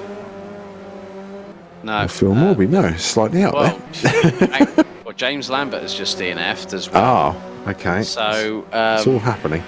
Yeah, we've had 4 retirements: Ryan Davies, Scott Mitchell, Chris Shepherd, and James Lambert. As I did see that Vakuinov was battling away, I think, with Giudici there. Dan Kell still fending off Matt Richards. Richards has now scored his, effectively his 3rd win of the season. He's trying to look for number 4. Lewis McGlade is about 3 and a bit seconds off of this pair. They're still battling away for position, as we will very shortly be going on to what will be the penultimate lap, as Richards quickly jinked to the right hand side but did not think better. Well, he thought better of it, waited, now comes out of the final corner. We're going to go on to our 24th and final lap of race number 2. They've gone faster, quicker than a yo-yo on a string, and the penultimate lap is now underway. Kell soaking up that pressure from Richards like a sponge. Richards trying to do everything he can in his power to try and get past, but Kell's put the blockers on pretty successfully so far this race, isn't he, Phil? Definitely. Kelly's doing everything he can, and we know he's an experienced racer in the series, either very defensive, or if he's got the car right underneath him, he's able to streak away and definitely take a decisive win. But he's got everything to defend for now to try and take these important championship points. Remembering Matt Richards isn't in the championship hunt, as he looks down the inside of Taylor's, and a nice early line there from the BMW driver. Richards retakes the lead. Now, I wouldn't be surprised if Kell tries to retake that position back as we come on to the final lap of the race. Exciting stuff. This is brilliant between these two, and in fact Kell goes for the inside, looking into Duffer's dip. This doesn't normally come off too well. They're side by side through Duffers, through Leslie, into McIntyre's, with Kell on the inside line, and he's managed to take the lead back. Or has he? No, Richards has gone for the inside. This is coming to the chicane side by side. Richards has managed to fall back in line. It doesn't normally work doing that one, but Kell in the lead halfway around the last lap. Alex, this is brilliant stuff. Yeah, through Clark's for the final time, and then they've got just Taylor's, the hairpin to negotiate. But Lewis McGlade, he's been watching this all unfold. Through into the Taylor's hairpin for the final time. Richards looking for a late lunge up the inside. He door checks with Kell, but Kell's going to get the run coming out of the final corner, and it is a drag race to the finish, and Dan Kell wins race 2 here at Knockhill, ahead of Matt Richards by about 0.2 of a second. Lewis McGlade, if he'd have been any closer, that could have even been a 3-way scrap for the victory, and it was about 0.9 at the end of it all between the top 3. Cameron Brewster takes 4th. Scott Sovic took 5th ahead of Toby Davis. Ben Willis, Chris Butcher with bench steering and all brings it home in 8th ahead of Luke Mitchell and Matthew Churgwin. Chaz Draycott brings it home in 11th position, as we see Bobby Vakuinov bring it across the line behind Daniele Giudici. But Dan Kell wins race 2 out of 3 for round 8 of the 2021 VMO TCUK Championship here at Knockhill, ahead of Matt Richards by 0.2. Lewis McGlade, it was 0.9 between the top 3 at the flag, ahead of Cameron Brewster, Scott Sovic, Toby Davis, Ben Willis, Chris Butcher, Luke Mitchell and Matthew Churgwin completing the top 10. Chaz Draycott would finish ahead of Callum Cripps, so the 2 independent drivers rounding out the top 12 ahead of Daniele Giudici. Bradley Brockies in 14th ahead of Michael Tyler and Phil Morby. Bobby Vakuinov would end up a lap down. And James Lambert, Chris Shepherd, Scott Mitchell and Ryan Davies unfortunately DNFing, but what a race between Dan Kell and Matt Richards to close out race 2 here, Phil. It was absolutely brilliant between the pair of them. As we say, Richards had the advantage early on in the race, managed to stay in front before Kell beat him to it, and even then Richards was able to find pacing the BMW, settle in, stay the course, and in the last couple of laps being able to overtake Kell, which isn't an easy thing to do. We know he's very defensive when it comes to his racing in the lead especially, and be able to fight back and take that lead. Lovely side-by-side racing, nice and clean, nobody being punted off. Brilliant stuff between Kell and Richards, wonderful to see. Well, one more race to go. We've got a reverse grid race 3. You want to stick around and wait for that one, ladies and gentlemen, as we'll be back in just a couple of moments' time. Being in hospital to then leaving was looking in the mirror, feeling the same person inside, but actually obviously looking completely different. And that was the hardest bit. While over 500 hours of operations have healed Martin physically, it's been racing that has helped him to recover mentally. I got diagnosed with PTSD, and for me, racing's always given me that focus and the adrenaline and the teamwork that I was missing. People that know me obviously knew where I was in 2010, and to where I am now is completely different. So it is because of racing and the focus that I've got from it. One of the things I never really expected or even thought about was the psychological benefits of motorsport and the impact that it has. The fact that the benefits of motorsport are greater on people with mental health issues than the guys with the physical injuries. People with depression or PTSD and stuff. Is that you're down, and all you spend most of your day thinking about negative stuff. You're down, you can't seem to snap out of it. But if we say we got a race on Saturday, and it's Monday, and now you're thinking, oh, I've got a race on Saturday. It's like a kid waiting for Christmas. For Warren McKinley in particular, racing has had a substantial impact on his mental health. He had a motorbike accident while serving as a recovery mechanic in 2005, leaving him with a traumatic brain injury. He was later diagnosed with Cotard syndrome, also known as walking corpse syndrome, a rare condition which caused Warren to believe that he was dead. It's hard to describe it because when I talk about Cotard syndrome, it just brings back the feelings I had when I was suffering from it, and it's just a feeling of nothing, of just like emptiness. The thing with having a head injury, a brain injury, is you kind of never recover from it. The best way someone explained it to me is just imagine that you go to work and you use the same road every day. You leave at the same time every day, and you get there at the same time every day. And then one day you leave and you get to a bridge and the bridge is blown up. It's never going to be replaced. You still got to leave for work at the same time, and you still got to get there at the same time, but you've got to find a new route. And basically it's like you have to do twice as much work to get to do the same things. For Warren, motorsport has helped him to recover mentally, and it's had a huge impact, giving him back a focus and a desire to succeed. If I could bottle up what happens to me in the racing car and transfer it into other aspects of my life, I'd be a lot more successful. And because it's when I jump in the car with my crash helmet on, the focus is you get into that zone. And racing hasn't just given these drivers a focus again, it's given them back an identity, something Tony Williams felt he had lost after he survived 2 grenade blasts and was then shot 6 times while serving as an army medic in Afghanistan. Being told that you're not going to walk again, you've got less than 5% chance of having kids, my whole world got turned upside down. I entered a very dark stage of my life 4 months into my my stay as a patient, and to the point where I'd have been quite happy not to be alive, because I was just in that much pain. One of the things that I quickly realised, now being just an injured veteran, was I've got no identity apart from being an injured veteran. So the fact now I'm in with a team of like-minded individuals where we're all like we're all comical and we like to take the mickey out of each other, but we've all got that competitive edge to win.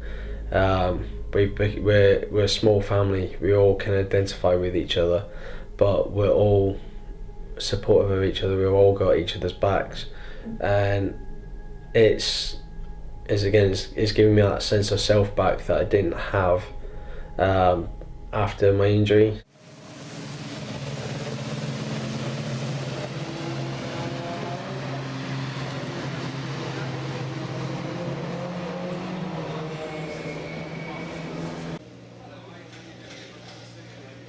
Today is a particularly exciting day for the team. Although conditions are far from ideal, it's the first time that Damon Hill, a former F1 world champion and a patron of the team, is trying out its hand controls. But it's not as easy as it looks.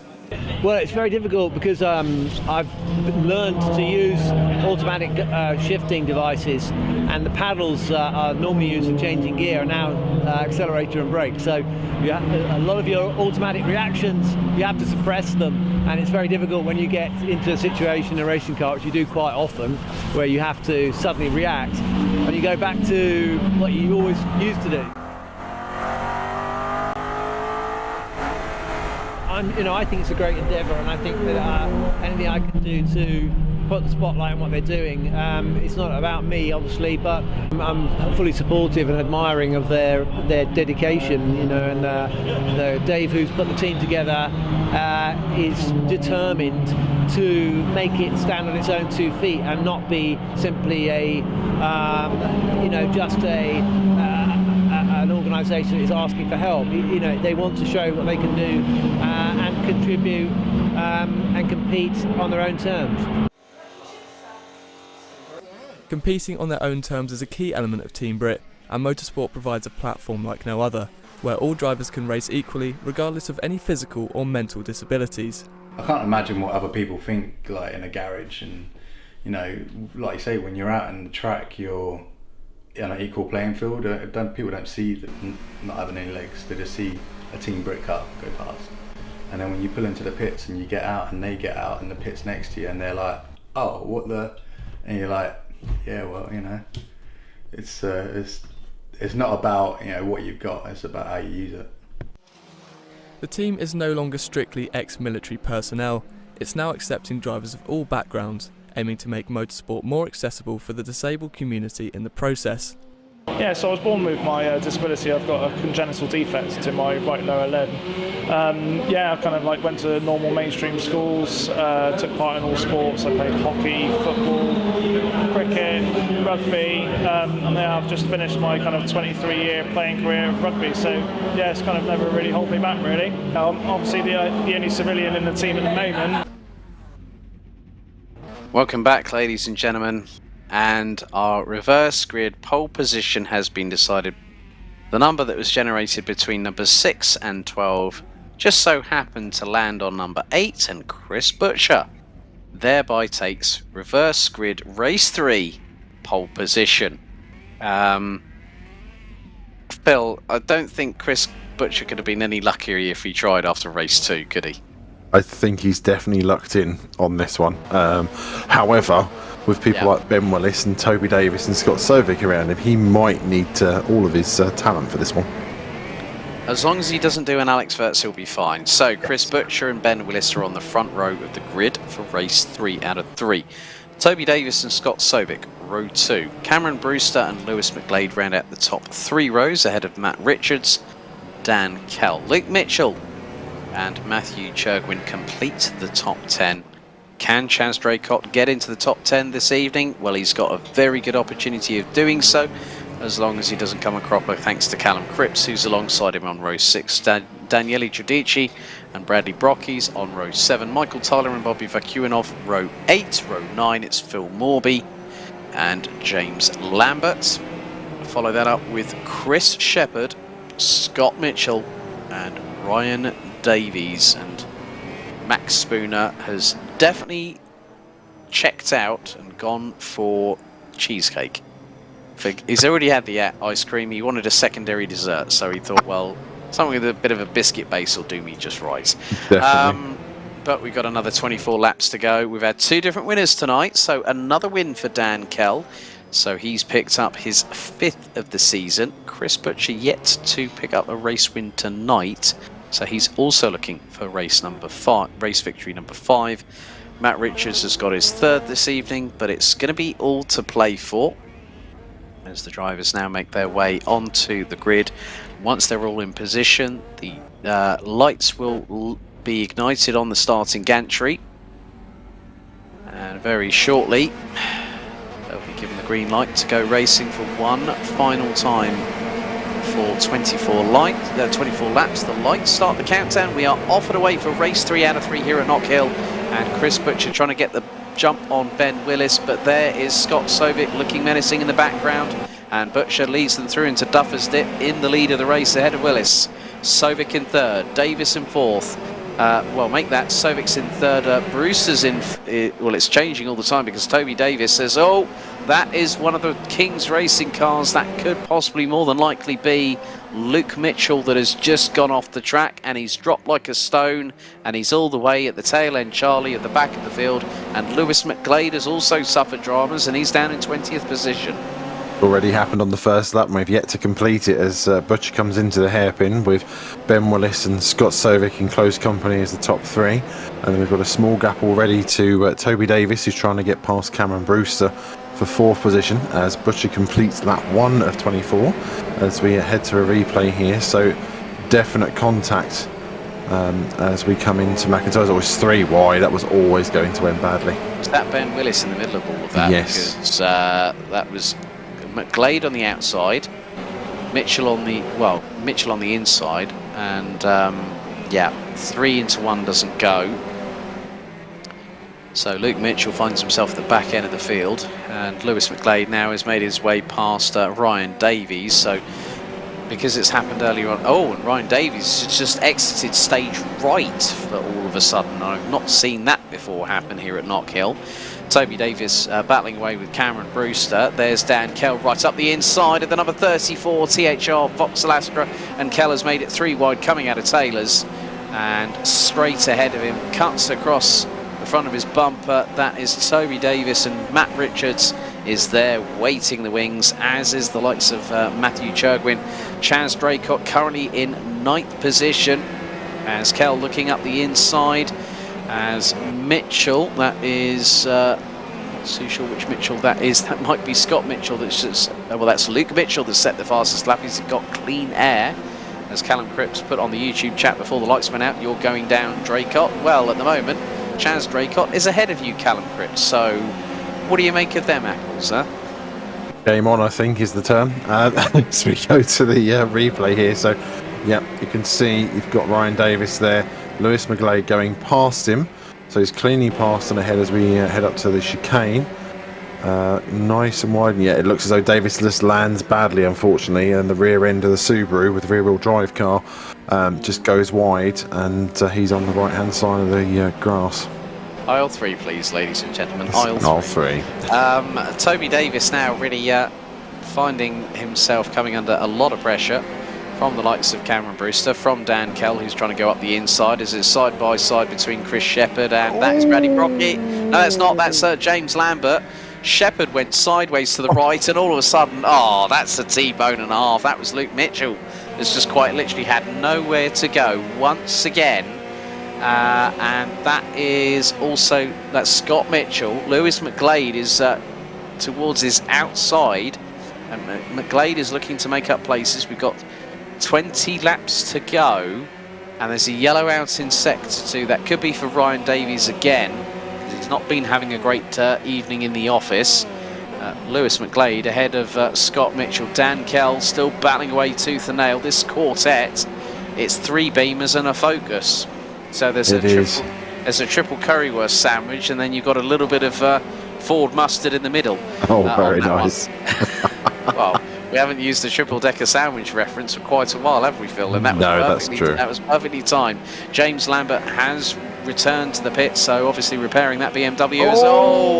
Little bit of a turnaround there. Oh, my goodness me. Phil Morby, I think he just had the biggest code brown of anybody this evening, because he just got the slightest tap on the right rear, courtesy of Daniele Giudici, whilst they were battling for position. But this 4-way scrap is now being led by the forward focus of Dan Kell from Sancho Simsport, sideways going through Duffer's Dip into going through into Butchers and into the chicane. And Matt Richards is now in the meet in the middle of the Munich sandwich. Yes, very good. Dan Kell making progress forward and outfoxing the three Chaz BMWs. Draycott wide and then Very, some. yeah. Chaz, you'd call that track limits, mate. I think Callum Cripps was following in your footsteps, or your wheel tracks, whatever you want to call it, and they're battling away tooth and nail over ninth position. I'm sure that Chaz is probably saying some very useful words like a good one, as he always does on his streams, bless him, as Callum Cripps looks to the right hand side, boots the throttle down. Is he going to be ahead of Draycott when they cross the line? No, he wasn't, but he's going to get the inside run going through into Duffer's Dip. Draycott has to relinquish and goes nearly toe-to-toe through Leslie's and into McIntyre's. The back end nearly steps out from Cripps as they go through into Butchers and now into the chicane, skywards from the pair of them, both of them on the ragged edge, and look at the two behind. You've got Bradley Brockes and Bobby Vacuinoff. Lewis McLeod has made some good steady progress back up the field, as has Scott Mitchell, up to 13th and 14th respectively, but Chaz Draycott now has got an opportunity to put a boot on the other foot of one Callum Cripps momentarily. It is definitely, Chaz is in fighting mode, and you can see the Honda is definitely hounding the BMW. Considering it's Callum Cripps' debut this evening, he's had quite an eventful debut, and now to have Chaz Draycott hunting him down for 9th position as they go into lap 8, definitely one for the lessons to be learnt for Callum Cripps as we go through McIntyre's and head towards the chicane. We've got a yellow flag in sector 2. And yeah, Draycott full send through the chicane. That's about the cleanest I've seen it actually this evening, as it looks as though further back Brockes has gone slightly wide, allowing Vacuinoff ahead, as we can see Mr. Draycott hard at work at the wheel of his Honda and running down towards the hairpin and trying to stay in touch with Callum Cripps in the BMW whilst we're on lap number 9. I believe, yes it is, yep, no, heading for 10, and he's doing a good job so far. You doubted yourself a little bit there. I did there, because the writing is so small, even though I've got the screen glasses on, I'm doing well. So as we're back to the front here, and we can see that Ben Willis is hunting Chris Butcher. Butcher's made it into the lead. He needs to take this win to keep himself in touch with his rivals of Dan Kell and Lewis McLeod, whilst they're both having slightly worse races than they've had this evening so far. But you can also see that Ben Willis in the drag racing BMW, he's up for a challenge, and I wouldn't be surprised if he'd be happy to walk away with a race 3 win himself this evening. So these two hammer and tongs as we go into lap number 10, with Butcher ever so slightly ahead of Willis as they go into Duffer's Dip through Leslie's, and then they negotiate McIntyre's. He doesn't make a move on the inside of McIntyre's, so Willis sizing up Butcher in the Vauxhall Astra, seeing where, the best line, where he can get past. Full send through the chicane from the pair of them, and again a very clean exit, running slightly wide on the curb. Coming through to Clark's now, again a nice tight line, so the pair of them running similar lines. Meanwhile, we've got Toby Davis hounding Scott Sovic for 3rd place. Davis, having had a penalty in the previous race, would definitely like, I think, to see if he can get on the podium and join teammate Chris Butcher as he dives down the inside at Taylor's hairpin. Has he pulled the move off? Can't see Scovic's on the inside, he swapped it round. Toby Davis is on the left-hand side, Sovic on the right-hand side. Sovic's got the line for Duffer's Dip as they go into lap 11, and Davis is slightly ahead, so Sovic is going to have to hold on and see if he can regain that. But a great move by Toby Davis with a late lunge into the hairpin. Yep, so we're on to lap number 11 out of 24. Ben Willis closing in on Chris Butcher, who is gunning for another victory this season, and it could pay to dividends. But Ben Willis, looking at him, he's had 2 race victories, so he's looking to get a 3rd, and considering the fact he is the independent champion from last season's festivities, he'll want to put one up he'll want to put the wind up the sails out of Chris Butcher. But Chris Butcher, more importantly, looking at it from this perspective, he is way ahead of, he's ahead of Dan Kell, Looking at where Lewis McGlade is, who's now ahead of Scott Mitchell, in 12th place, is the next best challenger to the crown at the moment, as the way things stand, with 2 rounds and 6 races in total still remaining after this one. It's going to be a rather interesting proposition what happens at both racetracks. So yeah, still all to play for, I think, Phil. Definitely. With 6 more races left to go, it's going to be a very, very close run thing again this year, as it was last year. Remembering the Brands Hatch finale. In the meantime, back here to Knockhill in the final race of the evening, and Butcher holding a bit of a gap now over Ben Willis as they go into lap number 13. So over the start-finish line and heading into Duffus Dip, and Butcher controlling things nicely. Willis staying in touch, and you can see he's either given himself some space to try and cool things off a little bit with a BMW before making another attack soon, or he's just decided just to back off and take things easy and just learn a bit. Further back in 18th position, we've got Michael Tyler and Chris Shepherd fighting over 17th. It looks as though Tyler's looking for a move on the inside of Duffus. Very brave if he does. No, he pulls out of that at the very last minute, very sideways into Duffus, and holds that well. So a nice job there from Michael.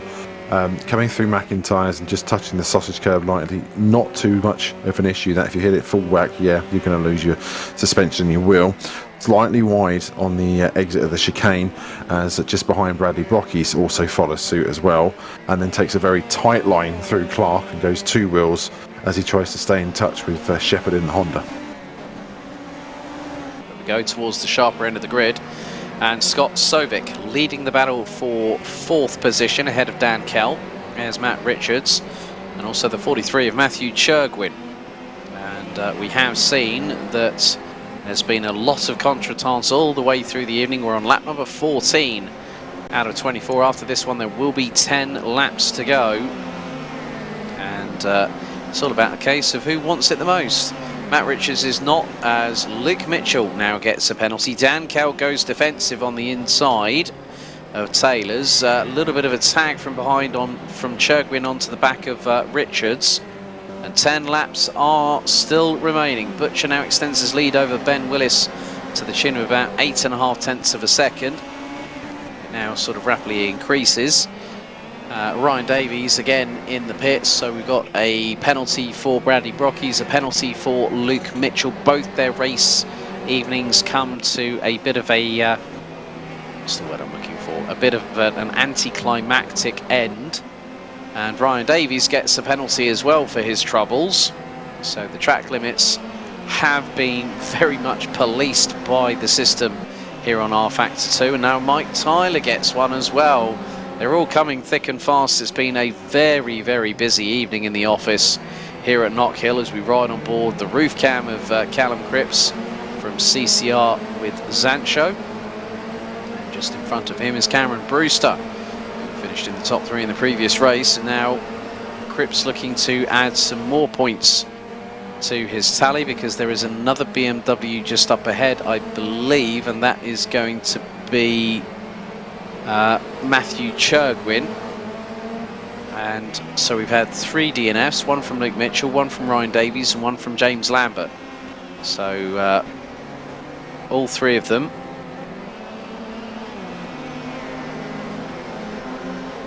getting very much elbows out, as Tyler now into the pits, Brockies into the pits. But we still have plenty of this race to go. Chris Butcher now leads Ben Willis by a whopping 2.3 seconds as Scott Mitchell trying to send it up the inside of Bobby Vacuinoff. There's Lewis McGlade in the meantime, just behind as well for good measure. Oh, contact there as well. Oh, Vacuinoff with a massive save. I don't know how he held on to that one.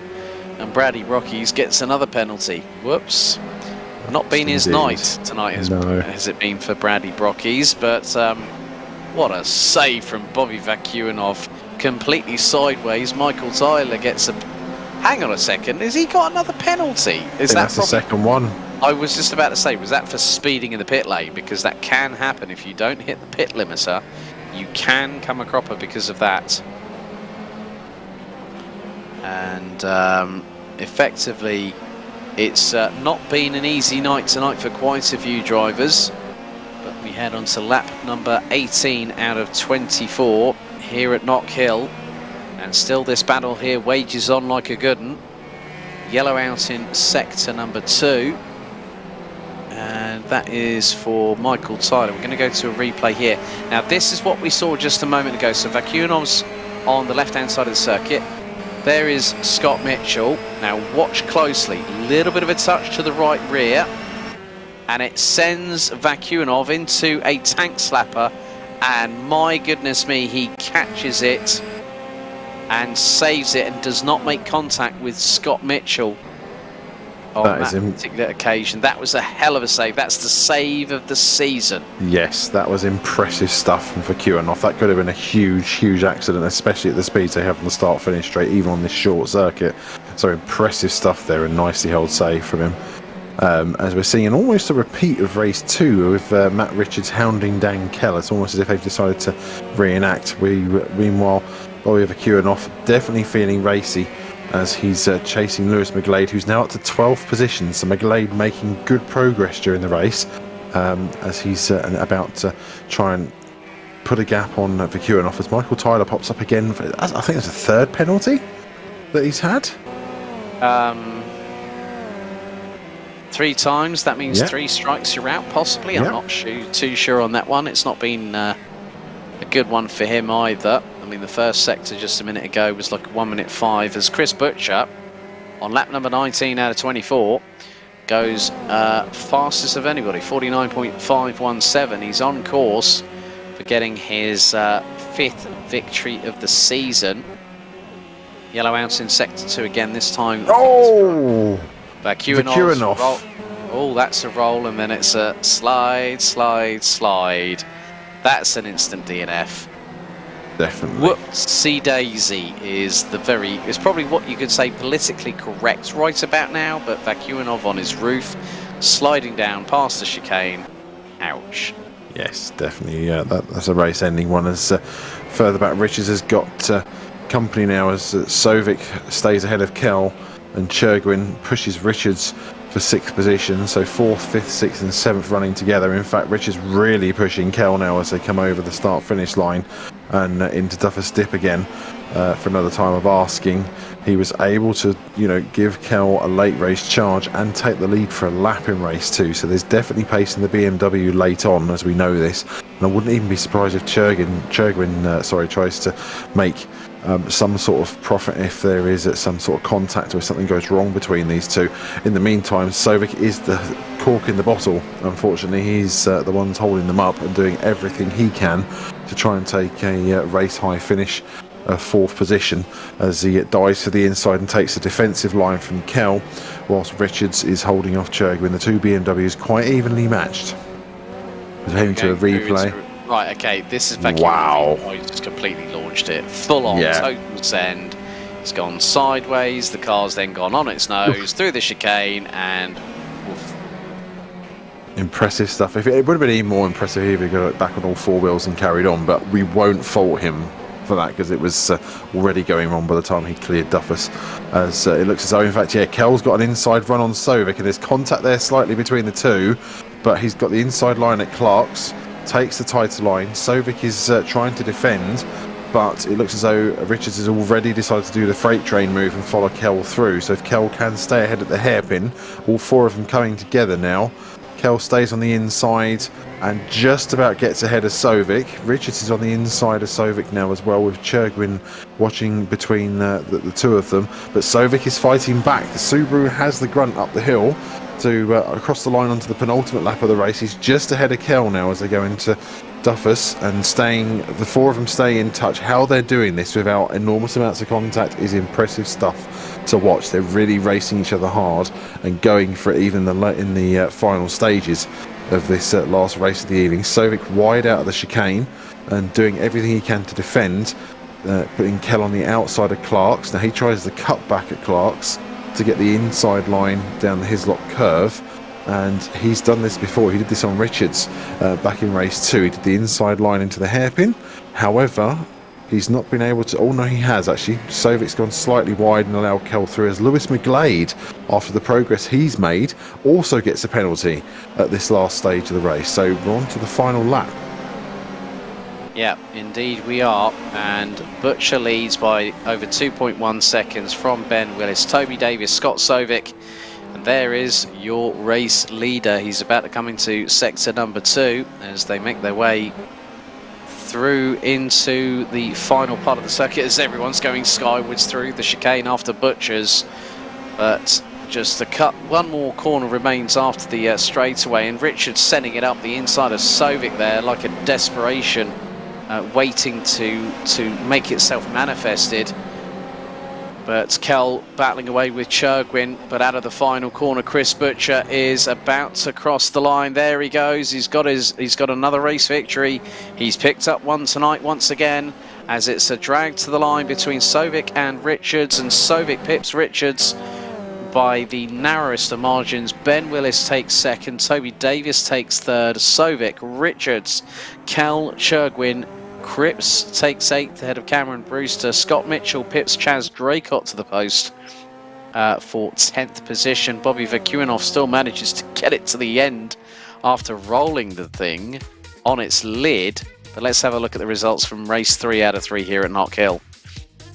So Chris Butcher takes the win from Ben Willis ahead of Toby Davis. They round out the top 3 in the third and final race here tonight. Scott Sovic takes 4th ahead of Matt Richards, our race 1 winner from earlier on tonight. And there you can see the rest of the top 20. Morby 12th ahead of Vakuinov, Giudici, Shepherd, McGlade actually DNF but still finished in 16th, but he won't score points tonight. Bradley Brockies, Michael Tyler, Luke Mitchell, Ryan Davies and James Lambert. That is your top. That's your 21 strong. And Phil, I've got not a breath in my body after all of that. I said this earlier, it's tiring stuff, this commentating. You might not think it is, but you're trying to keep up with everything going on. And we had this last season as well with Knockhill. Knockhill is just non-stop action for such a small circuit with 21 cars hammer and tongs at each other for the entire race. That's been brilliant racing this evening. Race 3, as always, is seems to be the most action-packed and the one where the guys are pushing the hardest to try and get those last points of the evening. And they didn't let us down this evening either. So another cracking race there. Definitely, I think we need to take our breaths and just sort of sit back and take on board what we've seen this evening. Another great night's racing from Knockhill. Indeed. I don't know if we're going to get any interviews tonight because I think everyone's been put through the ringer this evening. In a couple of weeks' time, we will be heading to our penultimate round of the season, Silverstone National, on the 3rd of November. And it's going to be another busy evening there at the home of British Motorsports. And to be completely truthful, Phil, we'll after that have one more round, 3 more races at Brands Hatch Grand Prix on the 17th of November. Actually, funnily enough, we have got one of the drivers wanting to come in for an interview. Let's bring him in, shall we? Let's bring in Scott Sovic from Ballas Esports. He's done a pretty good job this evening. I'll see if I can bring him in now. Good evening, Scott. Good to have you with us. It's been an interesting evening here at Knockhill, isn't it? Yeah, definitely. First of all, hi, and wow, like that is, that was a heck of an evening. Like that was pretty intense racing all through the races. Definitely interesting to just race tonight, but yeah, I've got to say, with my own performances, I'm pretty pleased getting 4th and 5th. I mean, especially in that last race. I mean, you and Matt Richards were embroidered in battle. You were battling with Davis. Dan Kell was also in the mix there as well. It was like no one had chance to breathe, did they?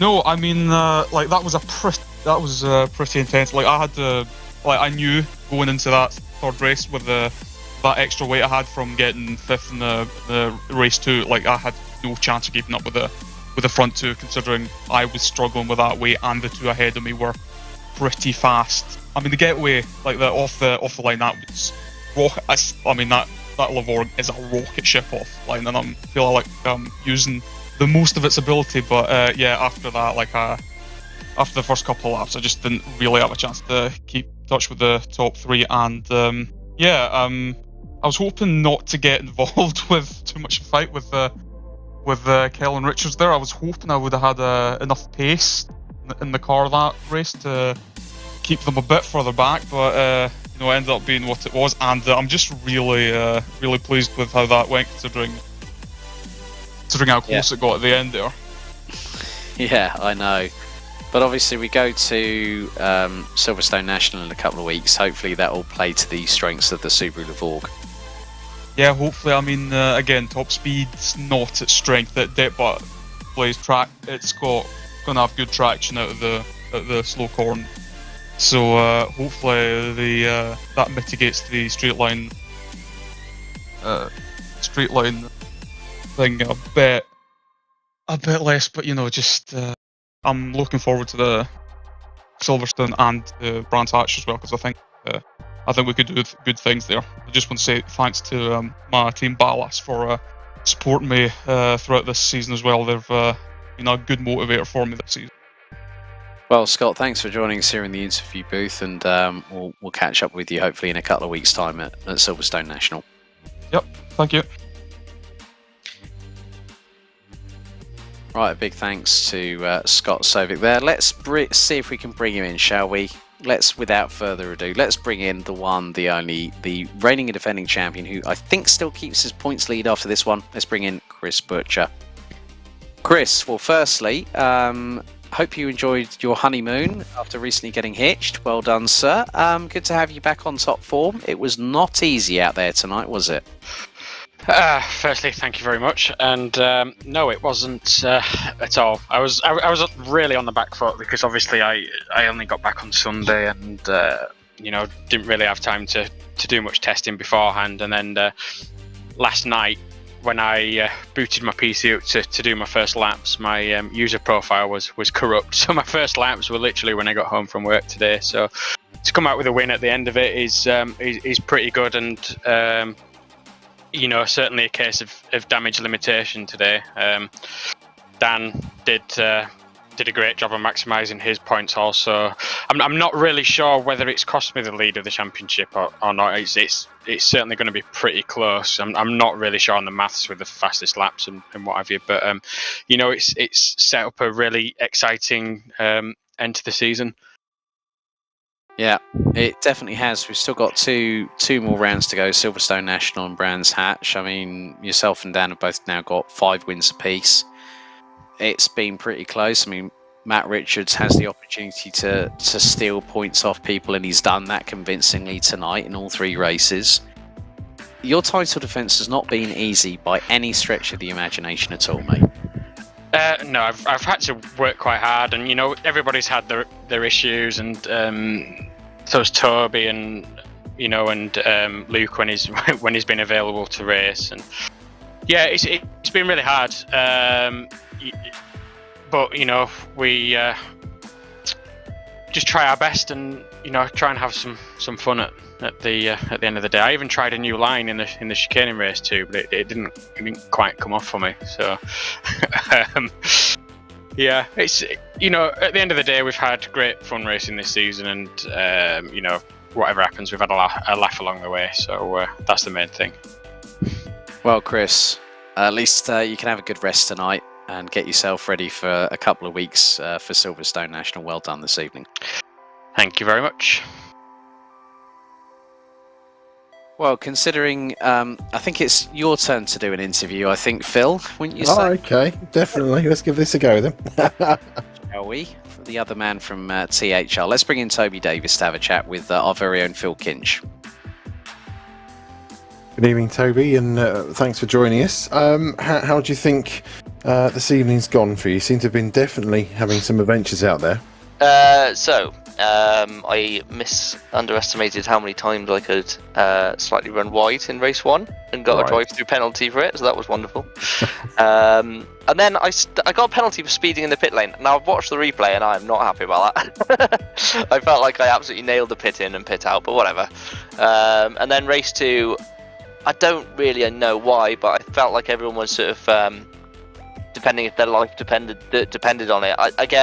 I don't know if it's because I'm Toby Davis or because they hate me or what it is, but I had a bit of an eventful race 2.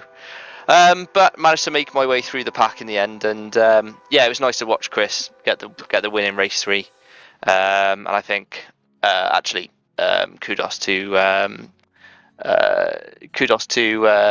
Ben for finishing P2. I think he did a great job with the pace, it's a lot of fun tonight, but it could have gone better. I had a much better round last year, so. Definitely.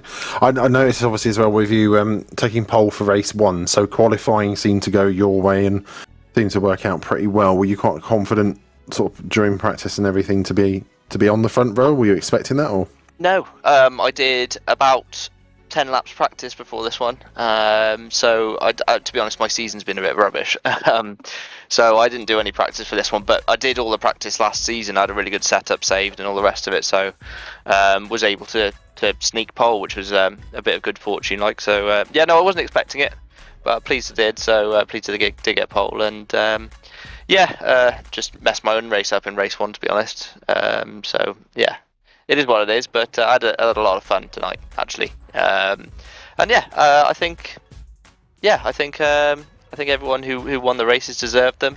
Dan Kell did a good job as well, and I want to say quickly, thank you to Scott for letting me through in the final race. He obviously saw I had a bit of a pace advantage, and I really appreciate that, Scott. Thank you. No problem. That's brilliant. And any thoughts for Silverstone in 2 weeks' time on the national circuit? Do you think things? It's one of my favourite tracks, Phil. In real life as well. I think it's great for like. Obviously, we're not racing like there in reality, but for the fans, the national track's great. It's Silverstone, the stands through Woodcote and stuff. You can see all the way down the national straight. What a wicked track, and I really enjoy it. Actually, it doesn't get a lot of praise, but I think it's a really cool track. So, looking forward to that one. Brilliant. That's wonderful. Thanks for joining us, Toby, and hopefully things go better next time out at Silverstone. I'm here for a bit of fun. Thanks, Phil. Nice one, Alex. No trouble. Well, good to hear from Chris Butcher, Scott Sovic and Toby Davis there, Phil. It's capped off what's been a rather fun evening once again, hasn't it, on VMO TCUK? It has, yeah. Always guaranteed lots of action with the 3 races, and we've had some cracking races this evening as well. And to be honest, I agree with Toby. I'm looking forward to Silverstone in 2 weeks' time. The national circuit always provides good touring car racing on a similar length circuit as well. So yeah, can't wait for these guys to come out again and have another go. Indeed. Well, that's it from us here on Virtual Motorsport Online Touring Car UK Championship Round 9, the penultimate round of the 2021 TCUK Championship heads to the home of British Motorsport once again. We were back there for Round 3 at Silverstone International, but on the 3rd of November, just before Bonfire Night, we head to Silverstone National for 3 22-lap exciting encounters. Join myself and Phil then in a couple of weeks' time. And until then, look after yourselves, stay safe, and have a good one. Thanks for watching. Good night.